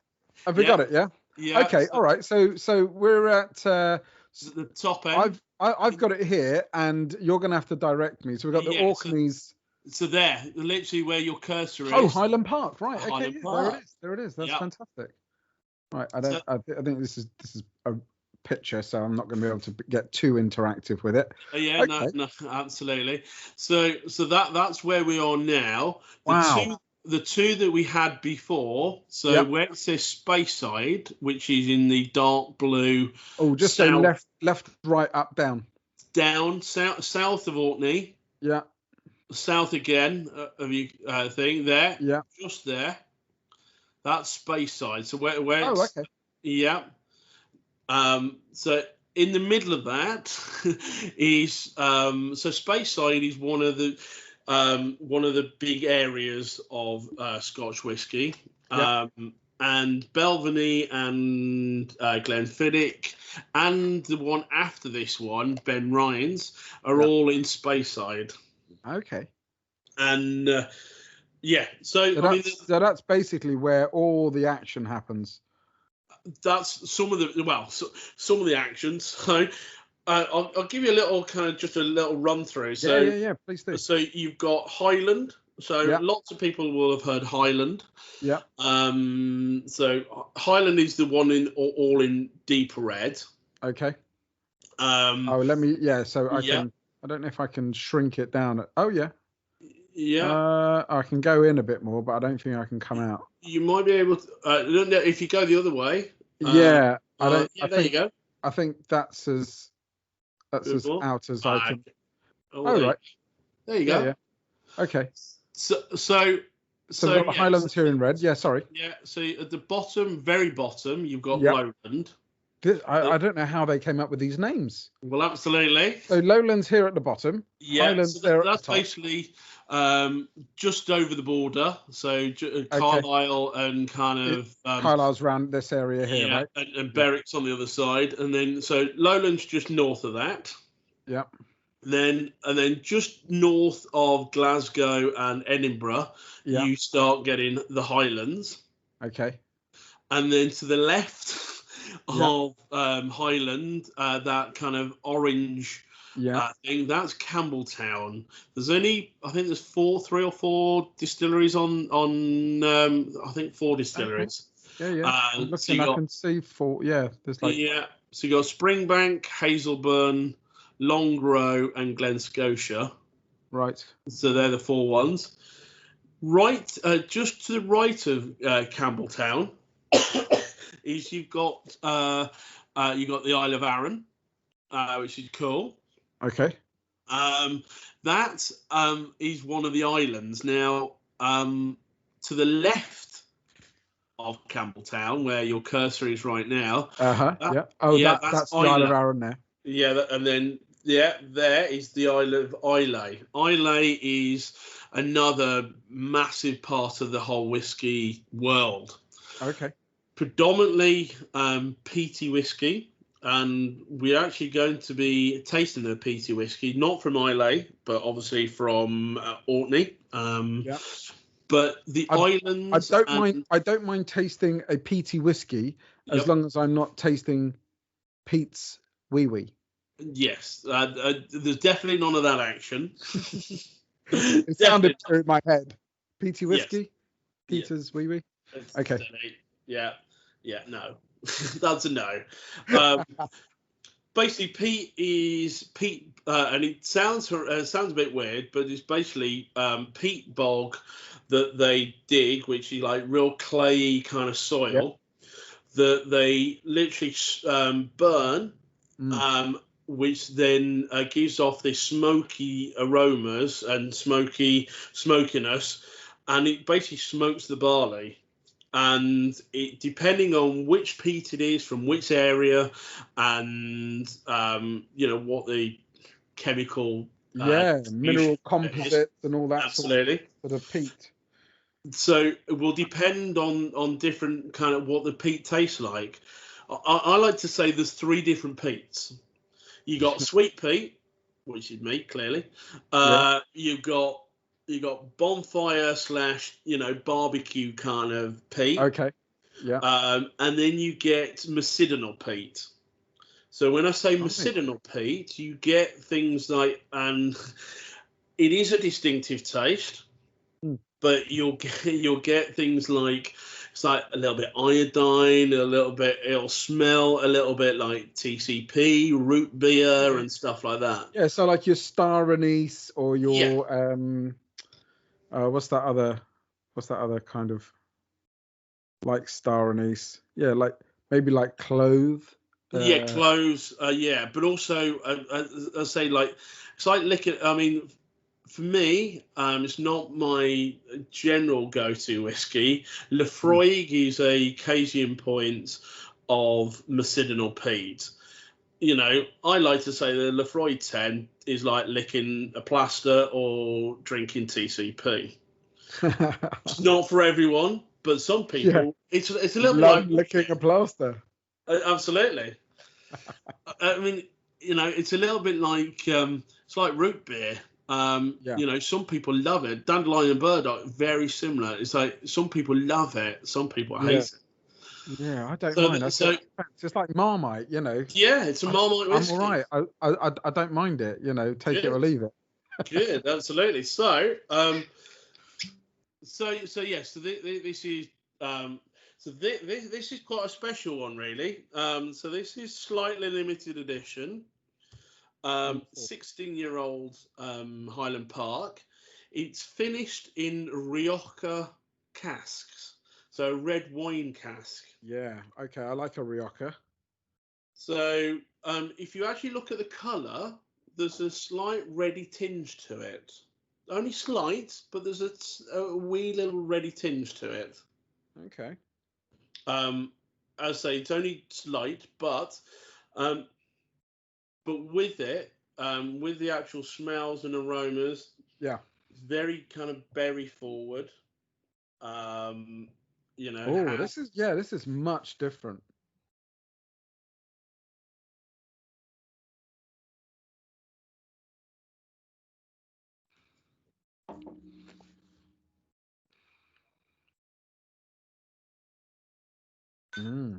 Yeah. Okay, I did that thing that you said in the beginning to swill it round. Swill it around, keep it in for at least 10 seconds. I mean, what I would say is, if possible, if you could unshare your screen. Oh. That's okay. No worries. Is it still up with that? Yeah, it's just saying PM at the moment. Really? Me and you're at the bottom. Okay. I don't know what I've done. There you go. Boom. Is that what's happened? Yeah. So it's just up there with PM. Okay. Right. Okay. I am getting some serious, like, you know, you talked about the sort of the leathers and things like that. Yeah. I've just got to try and get to what it is in my head. Yeah. Because this is very much, gosh, what is that? What? It's like sandalwood. Yeah, and suede leather. Yeah. That's exactly like what I'm like. If you imagine, because being from an Anglo-Indian household, we used to have sandalwood, right? My dad used to say, "Use some sandalwood," and I go, "No, Dad, take the wood and put it away because we got Dove. It's soap, yeah." Yeah. Goes, no, use the sandalwood. And I go, "Nah, still not going to do it." But it's fantastic stuff. Yeah. And I remember as a kid just like kind of ignoring it, and then that is exactly what it tastes like, sandalwood in a drink. And so again, get a little bit and just keep it in your mouth, ideally for 16 seconds. Mm-hmm. And that'll really intensify. So there'll come a point where you'll go, "Oh, I need to swallow it. Keep with it. Keep with it." And what you'll do, you know, you'll go, "Oh, hello." And there'll be that kind of peppery firiness. There'll be a little bit of chili burn and stuff like that. But keep with it. Mm-hmm. Then drop it. Then swallow. So much more intense. Yeah, it is. While I was swilling it, while I was getting it around my mouth, there was a really nice. I mean, I don't even know if it's because of the chocolate. It may well be because of the chocolate, but there was a real sweetness still in there, and I think that's the sweetness that people talk about when they talk about whiskey being sweet. And I don't normally pick up on that, but yeah, it's totally numbed my mouth for doing that. But it's that suede. But what's nice with this, and I think naturally kind of fits in with the chocolate we're about to kick off with. Yeah. There's that natural kind of chili pepperiness. Yeah. Got a pepperiness. It's got a bit of chilliness. Oh, yeah. You know, so so naturally we'll go with some chilling action. So I'm a bit scared. You know, let's kick it on. Scared. Wicked. I'm going to take a nice big bit. Highland Park has other notes to it that you may pick up, and it'll kind of pick up a little bit on the back palate as well. Kind of heathery notes. Okay. You know, it's more predominant in the other expressions that have, especially the 12 and the 15 and the 18 and whatnot. But their profile is definitely in there. Yeah.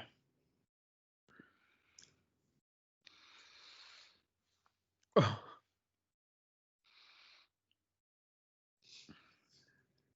That's unreal. That's unreal what that just did. Because I had that whiskey swirling around.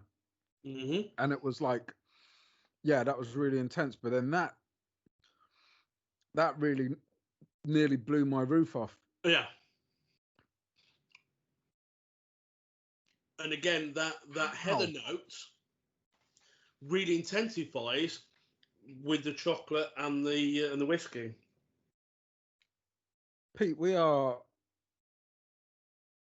doing something quite special. That was amazing. What a hit. Absolutely. That just took that chocolate, because that chocolate's it hasn't really been that hot for me, but that made it hot. That made that hot. Really, that was so good. He kind of, you know, you using a kind of curry based thing. He's gone from a kind of korma / you know, up to a not quite a fall, but you know, but a really nice madras, really absolutely. Nice heat, really nice temperature to it, and it's sitting on the roof of my mouth, where it is. It's like that's quite a something. That is. I think I want to do that again. Absolutely, go in.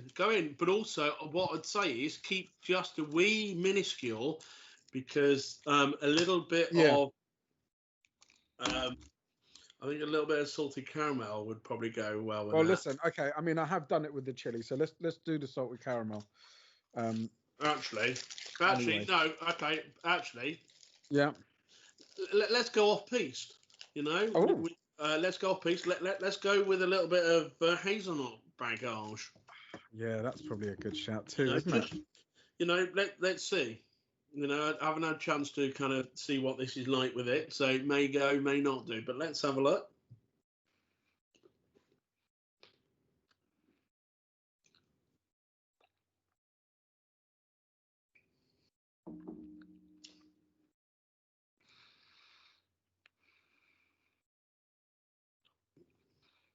Ooh. That's pleasant. Oh, hello.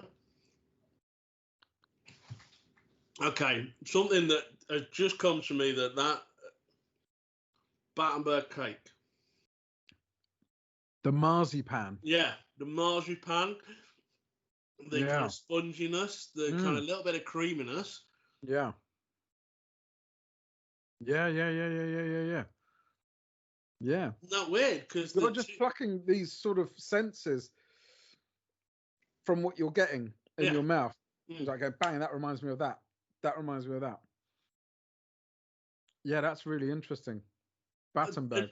Two different experiences, same whiskey, two different chocolates, but two massively different tastes. There was still a heat running because through that. Got a little bit of that chili in. Probably. Yeah, but it was still quite nice. I didn't know if it was a nice mix, but having that sort of chili, almost like that spice in the back of your throat. Well, it just gave it another level, didn't it? It was nice. It was very pleasant. Nice. I'm certainly glad you enjoyed that. Yeah. I want to try something else with it, actually. Should we go caramel? Caramel. Yeah. hit the caramel action. Why not? I'm thinking caramel might be a bit plain and simple. I'm going to do orange, actually. Sorry to change my mind. But yeah, I just want to see how it deals with the zest. Okay, I'm gonna. If you're going orange, I'm gonna go caramel, and we can compare and contrast.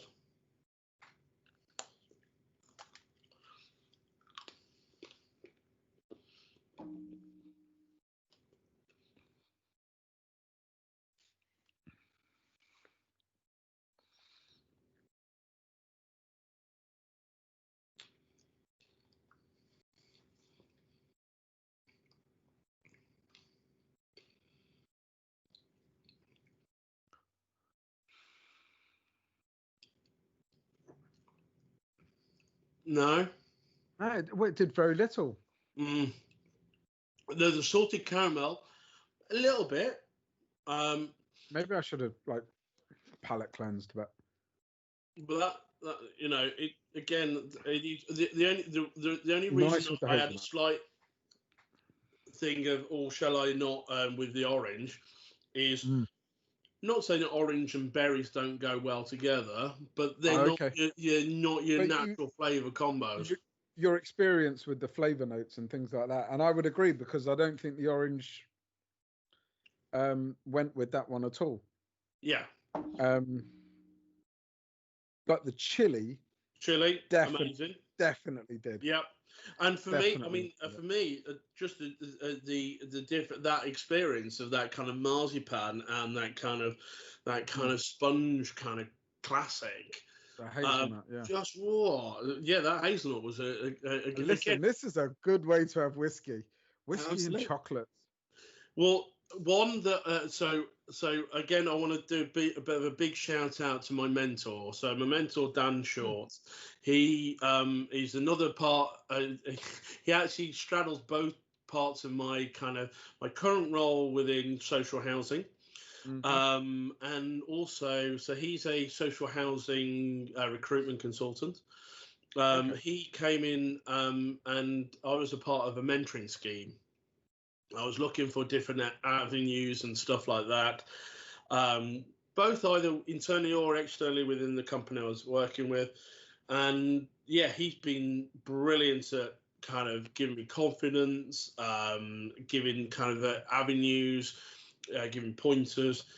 He also has a love for whiskey, which is delightful. And whiskey, wine and whiskey has always been my kind of general thoughts of kind of pushing things to the side line, as it were. Yeah. And we went for a little drink and obviously saw kind of passion and whatnot. And I've done some online tastings with him over lockdown. Okay. And we've done some of these whiskey and chocolate tasting.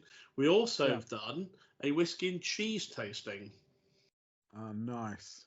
And how did that go? Did you record it as part of a podcast or anything like that? Unfortunately, no, I haven't. I didn't record it. I wish I had done. But what we can do, we can certainly have if there's we need to bring him on board. What's his name again? So his name is Daniel Short. And his company's called Green Acres up in Hitchin.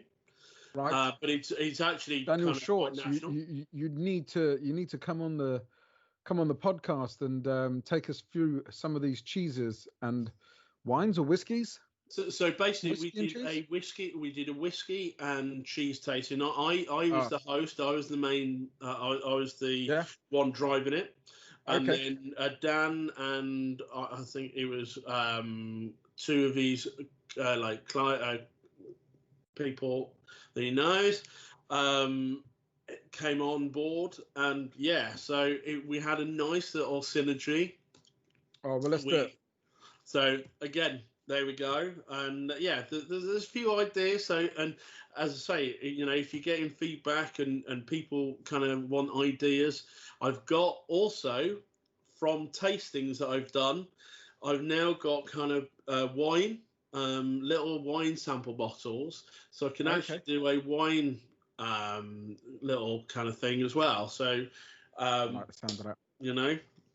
And I like the sound of that. from a little bit of a thing yesterday, when we kind of put some kind of marketing stuff for this, an old uni friend, David, he kind of said, "Oh, we're going to talk about port." Port? Yeah. So, and it was a funny thing because on Sunday I actually bought some port, and a little here we go. Christmas. Here's for Christmas, brilliant for Christmas. Here's a little something. Now, okay, it's quite a lot of money. However, the most amazing value ever. Aldi are doing Fletcher's 40-year-old tawny port. That's Right. amazing. So 40-year-old tawny port, generally, cheapest is normally 60, but the normal is about 100 to 120, 130 pounds generally. Right. £35. Better go out and get some of that. And that's good to know. Just behind, I will. You know, when I do the cocktail, I'll actually bring it up. It's great value, and so I can see you got some washing up behind you. Cheeky. That's just a wine bottle, sunshine. That's the wine bottle. The kind of couple of little wine bottles behind there of kind of and the whiskey. So there's one bottle of whiskey. That's my first ever treat whiskey I bought myself, and it was a Belvenie, but not a 14-year-old. It was Belvenie 21 port wood finish. Wow. Okay, how much does that set you back? Well, thankfully, at the time it was about 55 quid. Unfortunately, that bottle now is £120 at best. Oh, okay, so this is like you could really trade in these. Yeah. I mean, you know, absolutely. Whiskey, wine, and whiskey is it fluctuates, but invariably can be more profitable, bang for buck, than gold. Apparently, it varies. Well, I'm sure if you get the right year, right season, or what have you, or absolutely, somebody has like a, I don't know if if something goes wrong for somebody a little bit and there's not much of it around. So basically, if you find a cost cutter in Scotland, or you find a cost cutter somewhere who has a lot of whiskey in there but don't really know what they've got, you can pick up some absolute bargains. Really, just from what is essentially a newsagent or a convenience. Yeah. Ah, okay. So some of my best. Is that because they might not have they might have just got it and it hasn't sold, or? Yeah. So absolutely. So effectively, you can get stuff that's maybe been on the shelves for a long time, hasn't sold, but they've kept it at the same price as what they needed to sell it at the time, and away you go. So yeah. And that's a good tip. So some of my some of my favourites. Again, it's also helpful having friends within the kind of business who kind of maybe got a little idea of what's around. So again, big shout out to Tobias Gorn, who's given me some helpful hints. Nice. I managed to find a Glenfiddich Snow Phoenix, which is really, really, really rare. And it's. Well, we'll put it out to the powers of the internet to find that. Oh well, indeed. You just have to have some. Have to get your credit card out. Indeed. No doubt. Should we move on to number 5? It's been great. So last of the normal whiskies. Well, I say normal whiskies. We're going to try the Argbeg at the very end. However, we are going to do it as but it's going to be done as a smoky old-fashioned.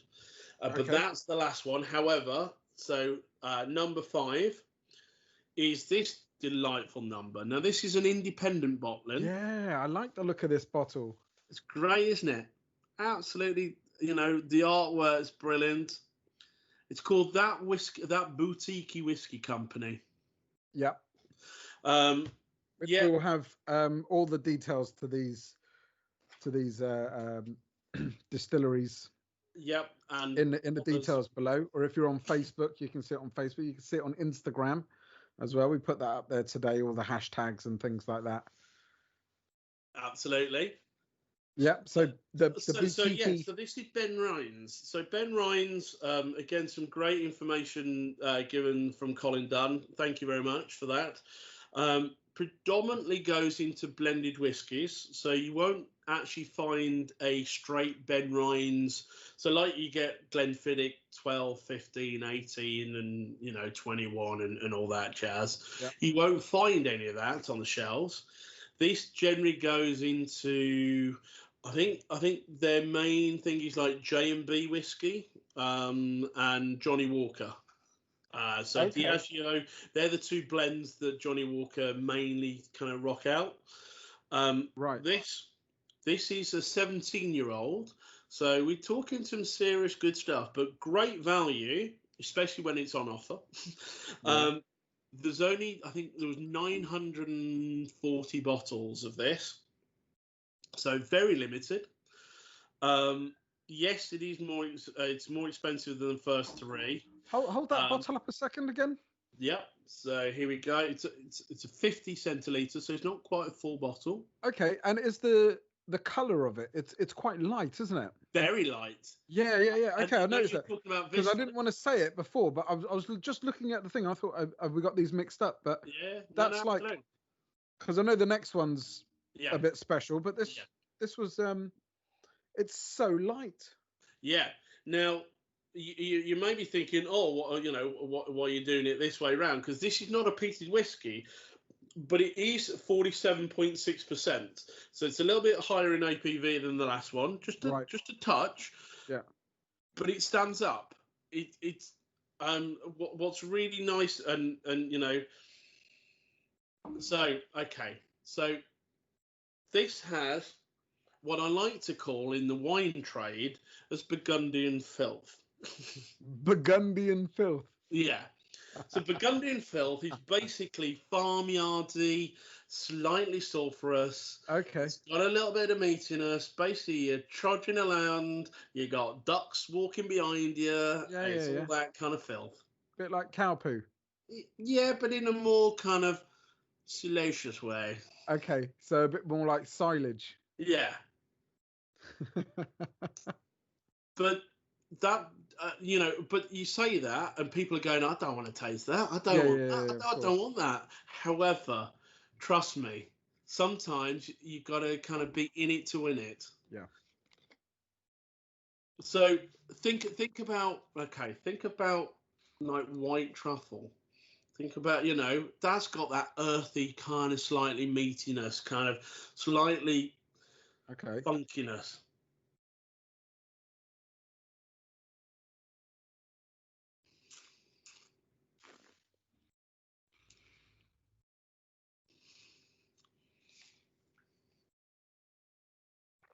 Mm.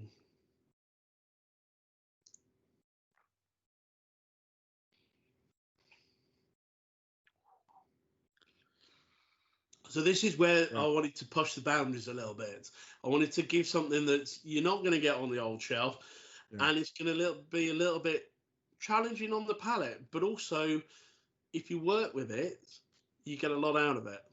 Now, I'm lucky enough to have had truffles. Yep. Not the chocolate type. But I know exactly what you mean. There's a perfume to that. Yeah. Which is really similar. Really similar. And there is a peaty bogginess about it as well. That's really interesting. Yeah. Do I like it? I don't know, but yeah, no, absolutely. But that's all. That's those tastes are definitely there. I can taste them. Because people say, as you know, a lot of people will say, "Oh, whiskey's whiskey." No. But as we kind of seen tonight or hopefully just kind of a little small snapshot, that you get different flavors, you get different feels, you get different viscosities and everything. Yeah, because this one is pale. It's almost like an absinthe. Absolutely.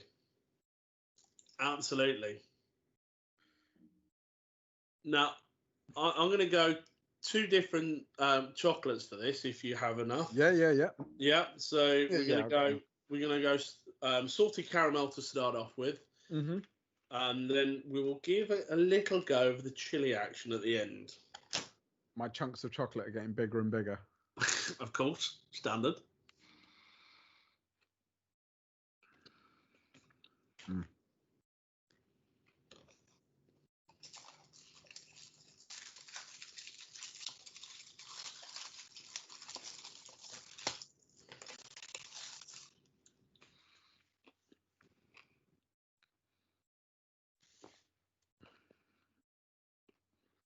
So what's interesting for me there straight away is in the first 4, the whiskies did more for the chocolate. On this one, I found that, and it might be because it's so old or because the alcohol content is quite high, but the whiskey has mellowed out. Sorry, the chocolate has mellowed out the whiskey. And for me, made it a better, a nicer drink. Yeah. In that respect. I mean, that's just my own personal preference, but it's made it. Yeah, it's just made it a lot more palatable, because I don't think I would automatically go for those sort of the peaty boggy. That mushroomy, truffly kind of area. Yeah. Perfume. Yeah, absolutely. But yeah, I think it's a really interesting combo, and I really like that. Yeah. Okay. For me, they kind of just do that, and then they just balance each other out of it. It adds that synergy, and it adds that kind of equilibrium to it. That really nice. That's what I really like about it. I think that's a good way of doing it. We're having that with some chili as well. Let's go for some chili action. You know, why not? Why not indeed? Where have I put my chili? This will be interesting. I'm expecting it to be really harsh.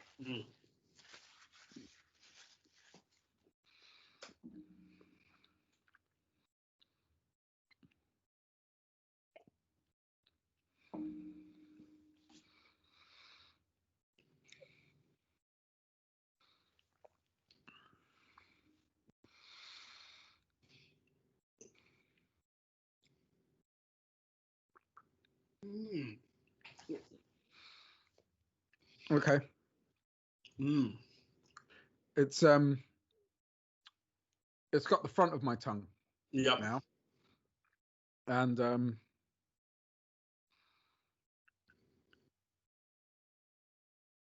it hasn't intensified the chili for me, but I don't know what it's done for you. But for me, I don't know what it is about this whiskey. It's got a lovely bottle. And it'll probably get you really pissed. So for me, with the chili, it really reminds me of something that you'd actually it would go really well with that kind of, if you added that into kind of a chili kind of meat fest, and you wanted to have a whiskey with like a chili con carne that you got chili chocolate inside it, with mushrooms and everything like that. That would be paired amazingly with it. I think that would be just a lovely little combo. I think with the kind of salted caramel, I think that adds, it adds a real nice nuance to it. Absolutely. As I say, it's one of those, it's certainly not your standard whiskey. It challenges, but it's one that, let's go for that. Let's just try a little bit. It's not a kind of a sessional one. It's one that you need to, almost like a Barolo, in terms of wine. You need food with it. You need something with it to really complement it. Yeah. Okay. I mean, for me, that would have to grow on me, I think. Yeah, absolutely. It wouldn't be my sort of like, I wouldn't recommend that as an easy drink necessarily. No. I think you've got to be in the game a little bit. Yeah. To really appreciate that. Absolutely. Because it does have a certain complexity, which is a little bit, it's a little bit beyond me. Yeah, no, look. To where it is. I mean, I'm searching for it, but I can't really find. Or again, this is the lovely thing. It's got the floralness. I mean, like that. It's got that truffly bit. I get that. Yeah. I tell you what, it tastes a little bit, right? Yeah. If they're listening, it tastes a little bit like fags. Like funny you say that. When you smoke a cigarette, it's a little bit cigar-y. It's a little bit. Now cigar and cigar leaf and things like that are there are tasting profiles like that. So absolutely. Tobacco-y. Yeah, tobacco leaf. Which actually is. It's kind of, it's almost a little bit nostalgic. Do you know what I mean? It's like the front living room, like, the kids today won't really get it, but it's kind of like, yeah, it's got a. No, I don't like it, but it is. It has got that. No, and you know what? It's not about whether I like it or not. It does have all of those things. It's got that sort of tobacco-y, truffly, notes. The old man's leather couch. It's mature. It's not for young whippersnappers like like I said, I wouldn't. That is the whiskey that you sit there and you sort of like while away an evening, or you put the world to rights with one of your best mates or something like that, and you smoke a cigar with it. A cigar would be great with that. Exactly. Yeah, and as I say, whiskey. The great thing is whiskey is there for lots of different palates. You'll find. Generally, I'd say majority, not everyone, but majority will find a whiskey that they'll like at some point. And that can be many and varied. And it's just nice to be able to show off, that whiskey isn't just your bog standard. It isn't it's just not just one way of looking at it. There's many and varied, and which kind of brings us nicely to the next thing, really.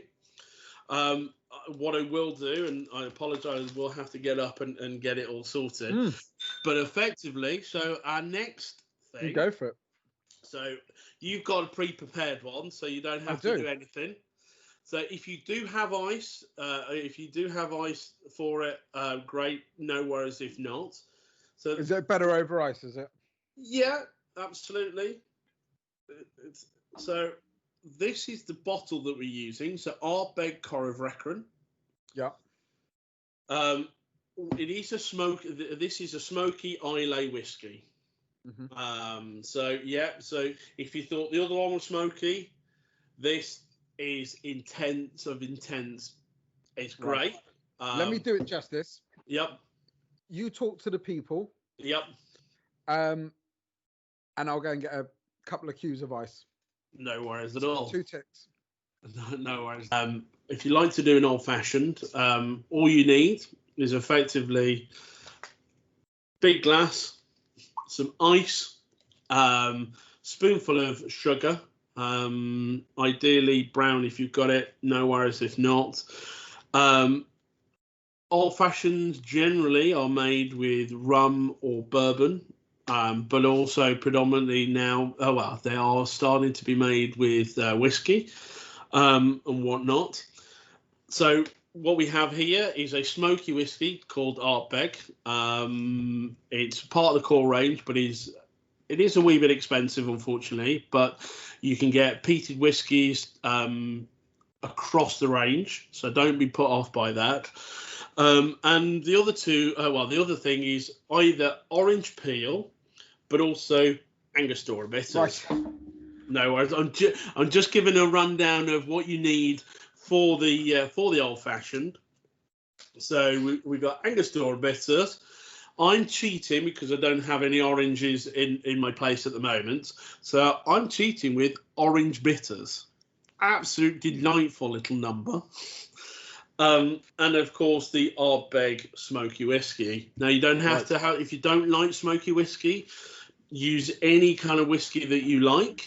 And you can use rum or you could use bourbon. So bourbon's a kind of grain whiskey. Rum obviously comes in many different guises. I'd go with a dark rum or a golden rum rather than a white rum. If you're going to go for this, I'm just going to you talk to camera while I go and get the other little things, and then Okay. Well, I know that I know one of my friends likes smoky whiskies. That's Dominic Cellier. He's a bit of a whiskey boy. So, oh wow, yeah, that's like a. This has got a definite those medicinal. Yep. Medicinal. Yeah, I think that's a word. But I guess that's how you describe those different types of peats, right? Yep, absolutely. The smoky peat, well, you said the bonfirey peat, right? The bonfire peat, bonfire peat, medicinal peat, and sweet peat. Sweet peat. This is medicinal. This is medicinal, but it's medicinal with a little bit of sweetness as well. So it does. I can definitely smell the medicinal side of it. Absolutely. Now, this is a cheeky little, and this is what we call. Is that your ice? Yeah. Ah, okay. So, there you go. Oh, right. So it's a massive. Yep. Ice single cube. Yep. Sphere. Ice, baby, as the old vanilla once said. And spoonful of sugar makes the medicine go down. Oh, lovely. Right. Okay. Angostura bitters. Okay. Oh, this is a full-on cocktail. So this is a cocktail. This is an easy cocktail. You can make at home if you've got the ingredients. Mm-hmm. So a couple of dashes in there. Like that. And then what we do, you get a long stirry thing. Okay. And you go mental, just giving it a good old stir and all that jazz. Do a little bit of AC Harriet and all that kind of jazz. That's what I want to see. Cook.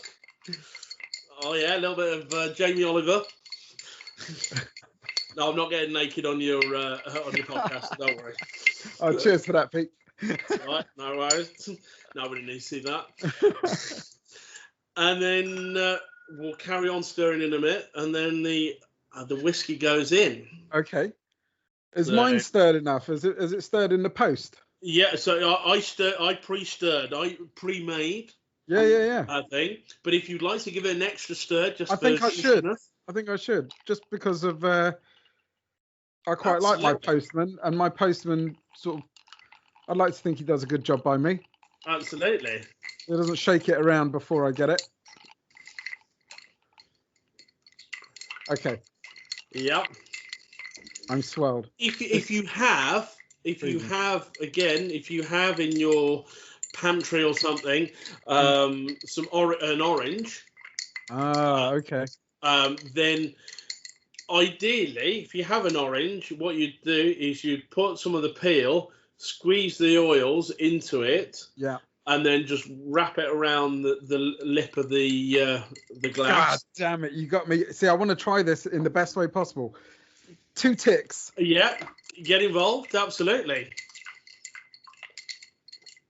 So basically you've got, that essentially is your cocktail. Obviously, when Phil comes back, he'll be able to show in a more meaningful way the orange bag. I'm going to cheat. So effectively, orange bitters can take away, if you don't particularly do oranges, don't worry. Use this. You can get it fairly cheap. It's about £5 for something like that, around about that, £5 to £7. Anyway, a couple of little drops in here, which is delightful. And then, so. Mans is back with an orange. Yeah, that's it. Absolute quality. Eh? Absolute quality. Right. Now, go over the glass. Yeah, actually do this. Squeeze it like that. Oh, so ring put it. the glass down and then squeeze it like that. Yeah. And then, right, and then put the, this is what I'm going to, so I'm going to do this. Yeah. And go around the rim. Okay, I'm rimming it. Steady. Can I chuck the peel in? You can do if you want to. Yeah. Should I? Yeah, okay. go on. He who dares, Rod. He who dares, Rodders. He who dares. There's a bit of peel in there. No worries at all. Okay, so we want an orange. Absolutely. I wonder which chocolate this is going to go with. Well, first and foremost, we're going to drink it neat to start off with, just to we're just going to get right involved, and then we'll get on some chocolate as well. I mean, this is winter warmer. This is.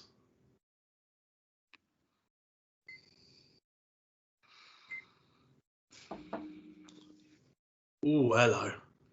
Oh, we got heather notes. Oh.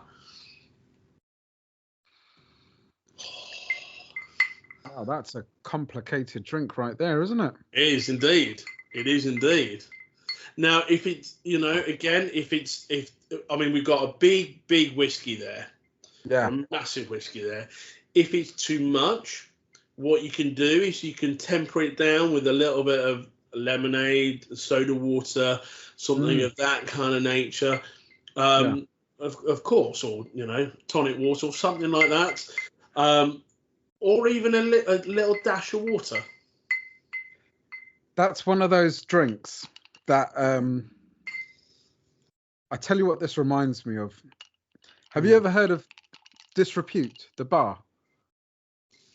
Where's that? Tell me where that is. That sounds quality. It's in London. It's called Disrepute. Yep. And they do loads of like different sort of whiskies and stuff like that. But they're all based. They're kind of like they're based on like a southern New Orleans type. Yep. They're not themed. I don't know if there's a few of them, but there's definitely one in London. And they do a smoky whiskey in there. And I remember sitting with my buddy Dominic. Yeah. And he likes a smoky whiskey. So I was sitting with him, and I worked out at that point that I'm not massively keen on smoky whiskies. Yep. But I get it. There's a I mean, this is your that medicinal peat. It is type flavor. If you like that, this is very much your TCPs. You're licking your plaster. Germaline, absolutely, absolutely. But with a little bit of orange, shall we say? A little bit of orange, yeah, on the nose. Well, absolutely. Well, as we've got some oranges in there, quite literally, for your good self. So, yeah. Now, if you want theatre, now, unfortunately, I don't have, because I don't have any hay knocking about, and and I've got like a I've got a fire alarm just there, so can't really do it. But if you haven't got those things and you have got some hay, light a bit of hay, put a glass over the top of it, like burn it, so let it all smoke, and then literally you pull it away, and then you use that glass, and that gives it kind of like real theatre are proper smoky. So it's smoky on smoky action. Yeah, that's some serious smoking going on there. So this is a real connoisseur's drink. Absolutely. I thought this is a real connoisseur's drink. What I'd say for yourself, if you've got a little bit of water, put a little touch in, but give it a good mix up as well. Give it a good mix up, and hope for, and that may just temper it down just a touch to be able to give it. But also, this is where the salted caramel comes into its own. I will say the chili as well, so we will go on to chili action. However, this is where the salted caramel just really, for me, just really hits the planes.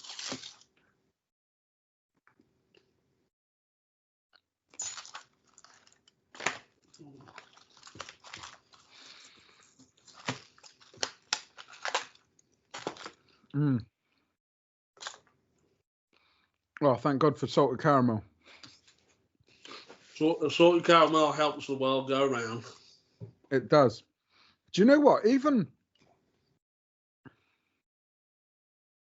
the salt, not even necessarily the caramel, but the salt with that smoky drink, with those bitters and things like that, really, really takes it to another place. A place where I like, actually. Absolutely. Absolutely. A place that I'm a bit more comfortable with. Yeah, that's lovely with that. It's lovely with that chocolate. I wouldn't normally go for a smoky drink, but I mean, I get it. It's like it's that Marmite thing, and I don't really go for. Full punchy. Yeah. However, but it's lovely with a bit of salted caramel and that kind of interaction. Yeah, you're on board. It turns it into one of those sweets that you kind of like when you're a kid and you go, oh, I don't really like that, but you've got a packet and it's the only one that you've got, and you just sort of eat it and you go, oh, well, yeah, it's fine. And it is like, what did you say before? Like a root beer.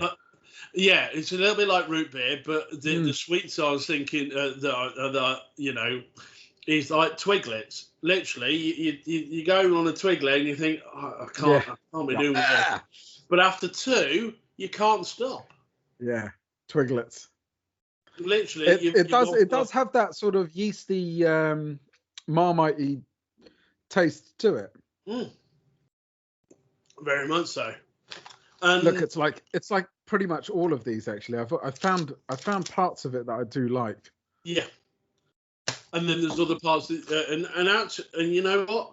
The great thing is that's where you refine in the palate. You refine your palate and you go, okay, well, I know for next time I'll go for this kind and that kind. But the great thing is, I mean, you had the Highland Park, which is smoky, and you certainly seem to like that quite a bit. What was that, number 4? That was number 4. So it's just defining your palate. It's just finding your way around and going, yeah, I like that. No, I don't like that, and not being afraid to say no, I don't like that, because and people not to be offended if you say, actually, I don't like that. Yeah. I mean, I don't know if it's that I don't like it. It's just I wouldn't choose it. Do you know what I mean? Like it's quite drinkable. But what I would like to do is try this with, because you've got the smoky notes, and very often people smoke chilies. Yeah. So absolutely. I think I'm going to give it a go with the chili. Well, that's why I wanted you to try it with the salted caramel first, and then finish with the chili. Yeah. Okay, that's the plan. Right, let's get some chili going on.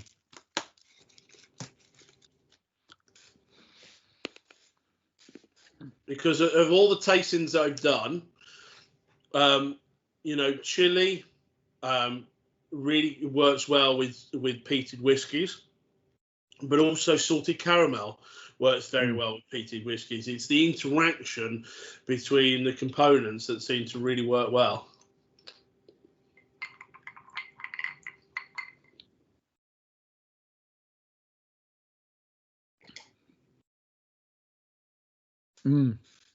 See, that's quite nicely put that chili in a really nice place with the smokiness. Yeah. That's a very pleasant combination. And again, rather than the macedonal side, it's bringing out the heathery notes rather than the macedonal notes. Yeah. Almost kind of like heather, lavender, not lavender so much, but kind of that kind of heathery kind of, not as though many people will eat bracken, but it's that kind of. Yeah, I was kind of thinking, I don't really know what heather tastes like, what smells like. I know what you mean, though. Heather honey, well worth like get some heather honey, have a smell. You go, oh, okay, I'm not. Yes. Yeah. I know where I'll smell that. So that's the difference between Wolverhampton and West London, isn't it? What the Wolverhampton massive loving the heather? Oh, look at that bit of heather honey there! Look, heather honey. Normally it's the West London who's like, oh, avocados and no. Unicorn's tears drenched over face. The Wolverhampton massive, we'll have some port scratchings. Are we going to get into this now? Hey, you're the part. I, in theory, should have the worst accent in the world, given the fact that, I say the most weirdest accent, not the worst, but Wolverhampton paired with Liverpool, it should be an interesting combo. Yes, that's true. You might say, and now you've come down south as well, so you've got a bit of that. But yeah, so in theory, yeah.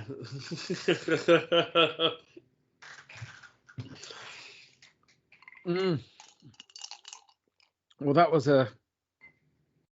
an interesting finish on that drink. So what have we got? Let's do a recap. So let's do a recap. So we started off with the Cotswolds. Yeah. What did we say on the Cotswolds? Cotswolds 2015 Odyssey barley. Delicious. Yeah. Lovely the fact that such a young whiskey, just tasting really nice and smooth, and lots of different flavours in there. Yeah. That was the creme brulee, right? That's the creme brulee, absolutely. Then we went on to the Belvenie. Yeah. 14-year-old Caribbean cask. Yes. Okay, that had the tropical fruits. Absolutely. Yeah. And then we went on to the Glenfiddich 15, which evolved on camera. Yeah. It went from musty to creamy. Yeah. Which was a delight to see in itself. Yeah, and that was due to its casting. Yeah, well, that was because it, the aeration kind of just let it open up, and then suddenly kind of, it's expressed itself in a more meaningful way. Yeah, no, it was good. It was definitely a nice thing to have happen. Absolutely. And then we went on to the first of the Smokey whiskies, which was the Highland Park Twisted Tattoo, 16-year-old Rioja cask. Yeah, that was about as like I was quite comfortable with the smokiness on that. Yeah. But it definitely wasn't that the one with the chili. So that that's really punched with the chili after the combination. That's the one that had two different flavour craziness. So it went chili craziness and kind of real kind of intensified chili action, and then with the hazelnut, went into marzipan. Okay, yeah. Battenberg, Yeah. beautifulness, if you like that kind of thing. Yeah, and the one before that, the Belvenie. The Glenfiddich 15. Yeah, that's right. The Glenfiddich.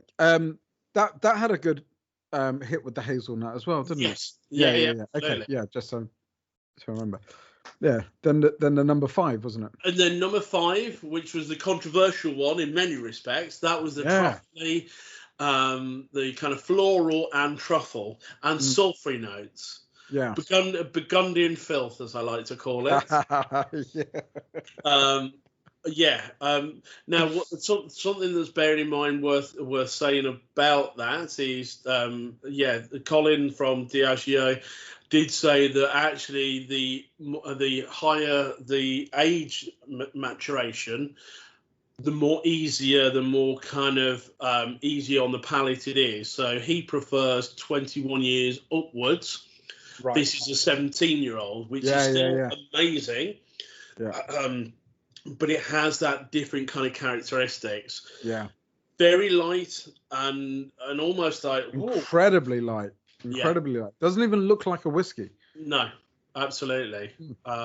So really interesting, you know. And then we finished on the big bomb, the craziness that is Argbeg, which hilariously, well, I say hilariously, that they've got a massive following. They're a massive cult kind of distillery.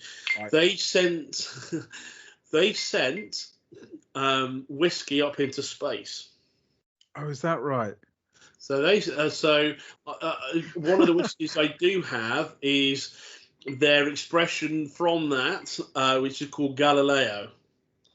Okay, of course. They literally sent it up into the space station. Did it for a couple of months to see how that would interact. Yeah. And then brought it back down to then kind of age the spirit in different casks. Wow. That must have been a bloody expensive thing to do. Yeah. They're innovative. They're really funky. They've got a committee, the Argbeg committee, which is free to join on, I think, just argbeg.com. Mm-hmm. They bring out releases once or twice a year. They literally sell out within half an hour to an hour. And whenever they drop a new they drop a new limited edition, they will literally sell out in minutes. Wow. I was very fortunate to get one or two cheeky little numbers, and good connections also meant I could get one from a mate as well. It's just really interesting. And they're really funky. Their last expression was Argbeg Black, which is basically the black sheep of the whiskey distillery. And that you have to pronounce it. It was literally BLCK kind of thing, and it's like a tessellated sheeps with one black sheep in the middle of it. But yeah, they are. Cool. They're quite fun, quite funky. They're actually owned by Moe Hennessy, I believe, who basically do Glenmorangie and Glenmorangie. Glenmorangie is a beautiful distillery, really cheap. Well, I say really cheap, amazing value. Their core range starts at £22. Oh wow! They are. And actually, one of the podcasts, if we do any series, I want to get the brand ambassador Ian Allen. Big shout out! He's already seen and kind of liked some of our stuff already. They're doing some really funky stuff with different wine casks. The master distiller Kirsty is really innovative. and pushing boundaries. So yeah, it's really cool. So yeah, nice. So there you go. That's so good. That's so good, man. So yeah, it's wonderful, and and light drinks, light friendships. It's good to reacquaint with old, new. It's new experiences. Absolutely. And now, what I would say is that because obviously we've had a lovely leisurely tasting and all the rest of it, and I'm sure it's circa 2 hours, which is not a problem. But what we have to do is another podcast, of course, about all of these. We're going to dive into these interests of yours, but we're going to go back and we're going to do one off the just for our own indulgence. Absolutely. And go back into back in the day, and we've got to talk about Liverpool, we've got to talk about Southall. Absolutely. We've got to talk about all our little nights out and all the rest of it, mutual friends. Absolutely. That type of stuff. And but we've got to do it in another podcast. Well, we do, absolutely, yeah. But bring on the good times, and as I say, drink it in, sunshine, because drink on the good experiences. Pete, yeah. Well, listen, man, that's been fantastic. I think we've got a lot of interest for people to think about. Hopefully, for their Christmas stockings, there might be somebody, a whiskey lover, or somebody who doesn't even know that they're a whiskey lover yet, to go and join in with something that you've taken a lot of pleasure and joy from, and hopefully they have shared experiences, as have I today. It was nice to have a little peek into your world of whiskies, and what a nice little selection you've provided today. No worries at all. And if people have got some preferences, and they think, actually, I'd like to see you doing some kind of like wine, some gins, or anything of that nature, happy to kind of let's see what we get. I'm happy being Phil's kind of drinks experts. Yeah, you are resident. You are resident now. Just putting out there, the resident drinks boy. Yeah, okay, I like it. I'm going to contract you to that. Absolutely. And obviously we've got obviously Peter Bagley on Facebook, although probably better to get me on at the moment at Peter Bagley _ drinks consultant on Instagram, just because that's a little bit more open. I like to keep Facebook generally for kind of friends and stuff like that. Yeah. But in this world, we make friends very quickly, and mate, absolutely. Arms are wide open for everyone. Absolutely. Yeah. So if you do want to get in contact with Pete, that's Peter Bagley _ Yep. The Drinks Consultant. Just Drinks Consultant. Drinks Consultant. Yeah. Drinks Consultant. Okay. I'm going to put details on the descriptions and things, and the hashtags and what have you, and we'll get some of those guys that you shouted out earlier, your mentors and things, and other brand ambassadors, etc., on board, and hopefully they can promote what we're doing here, and let's do some more. And likewise, we can promote them. There's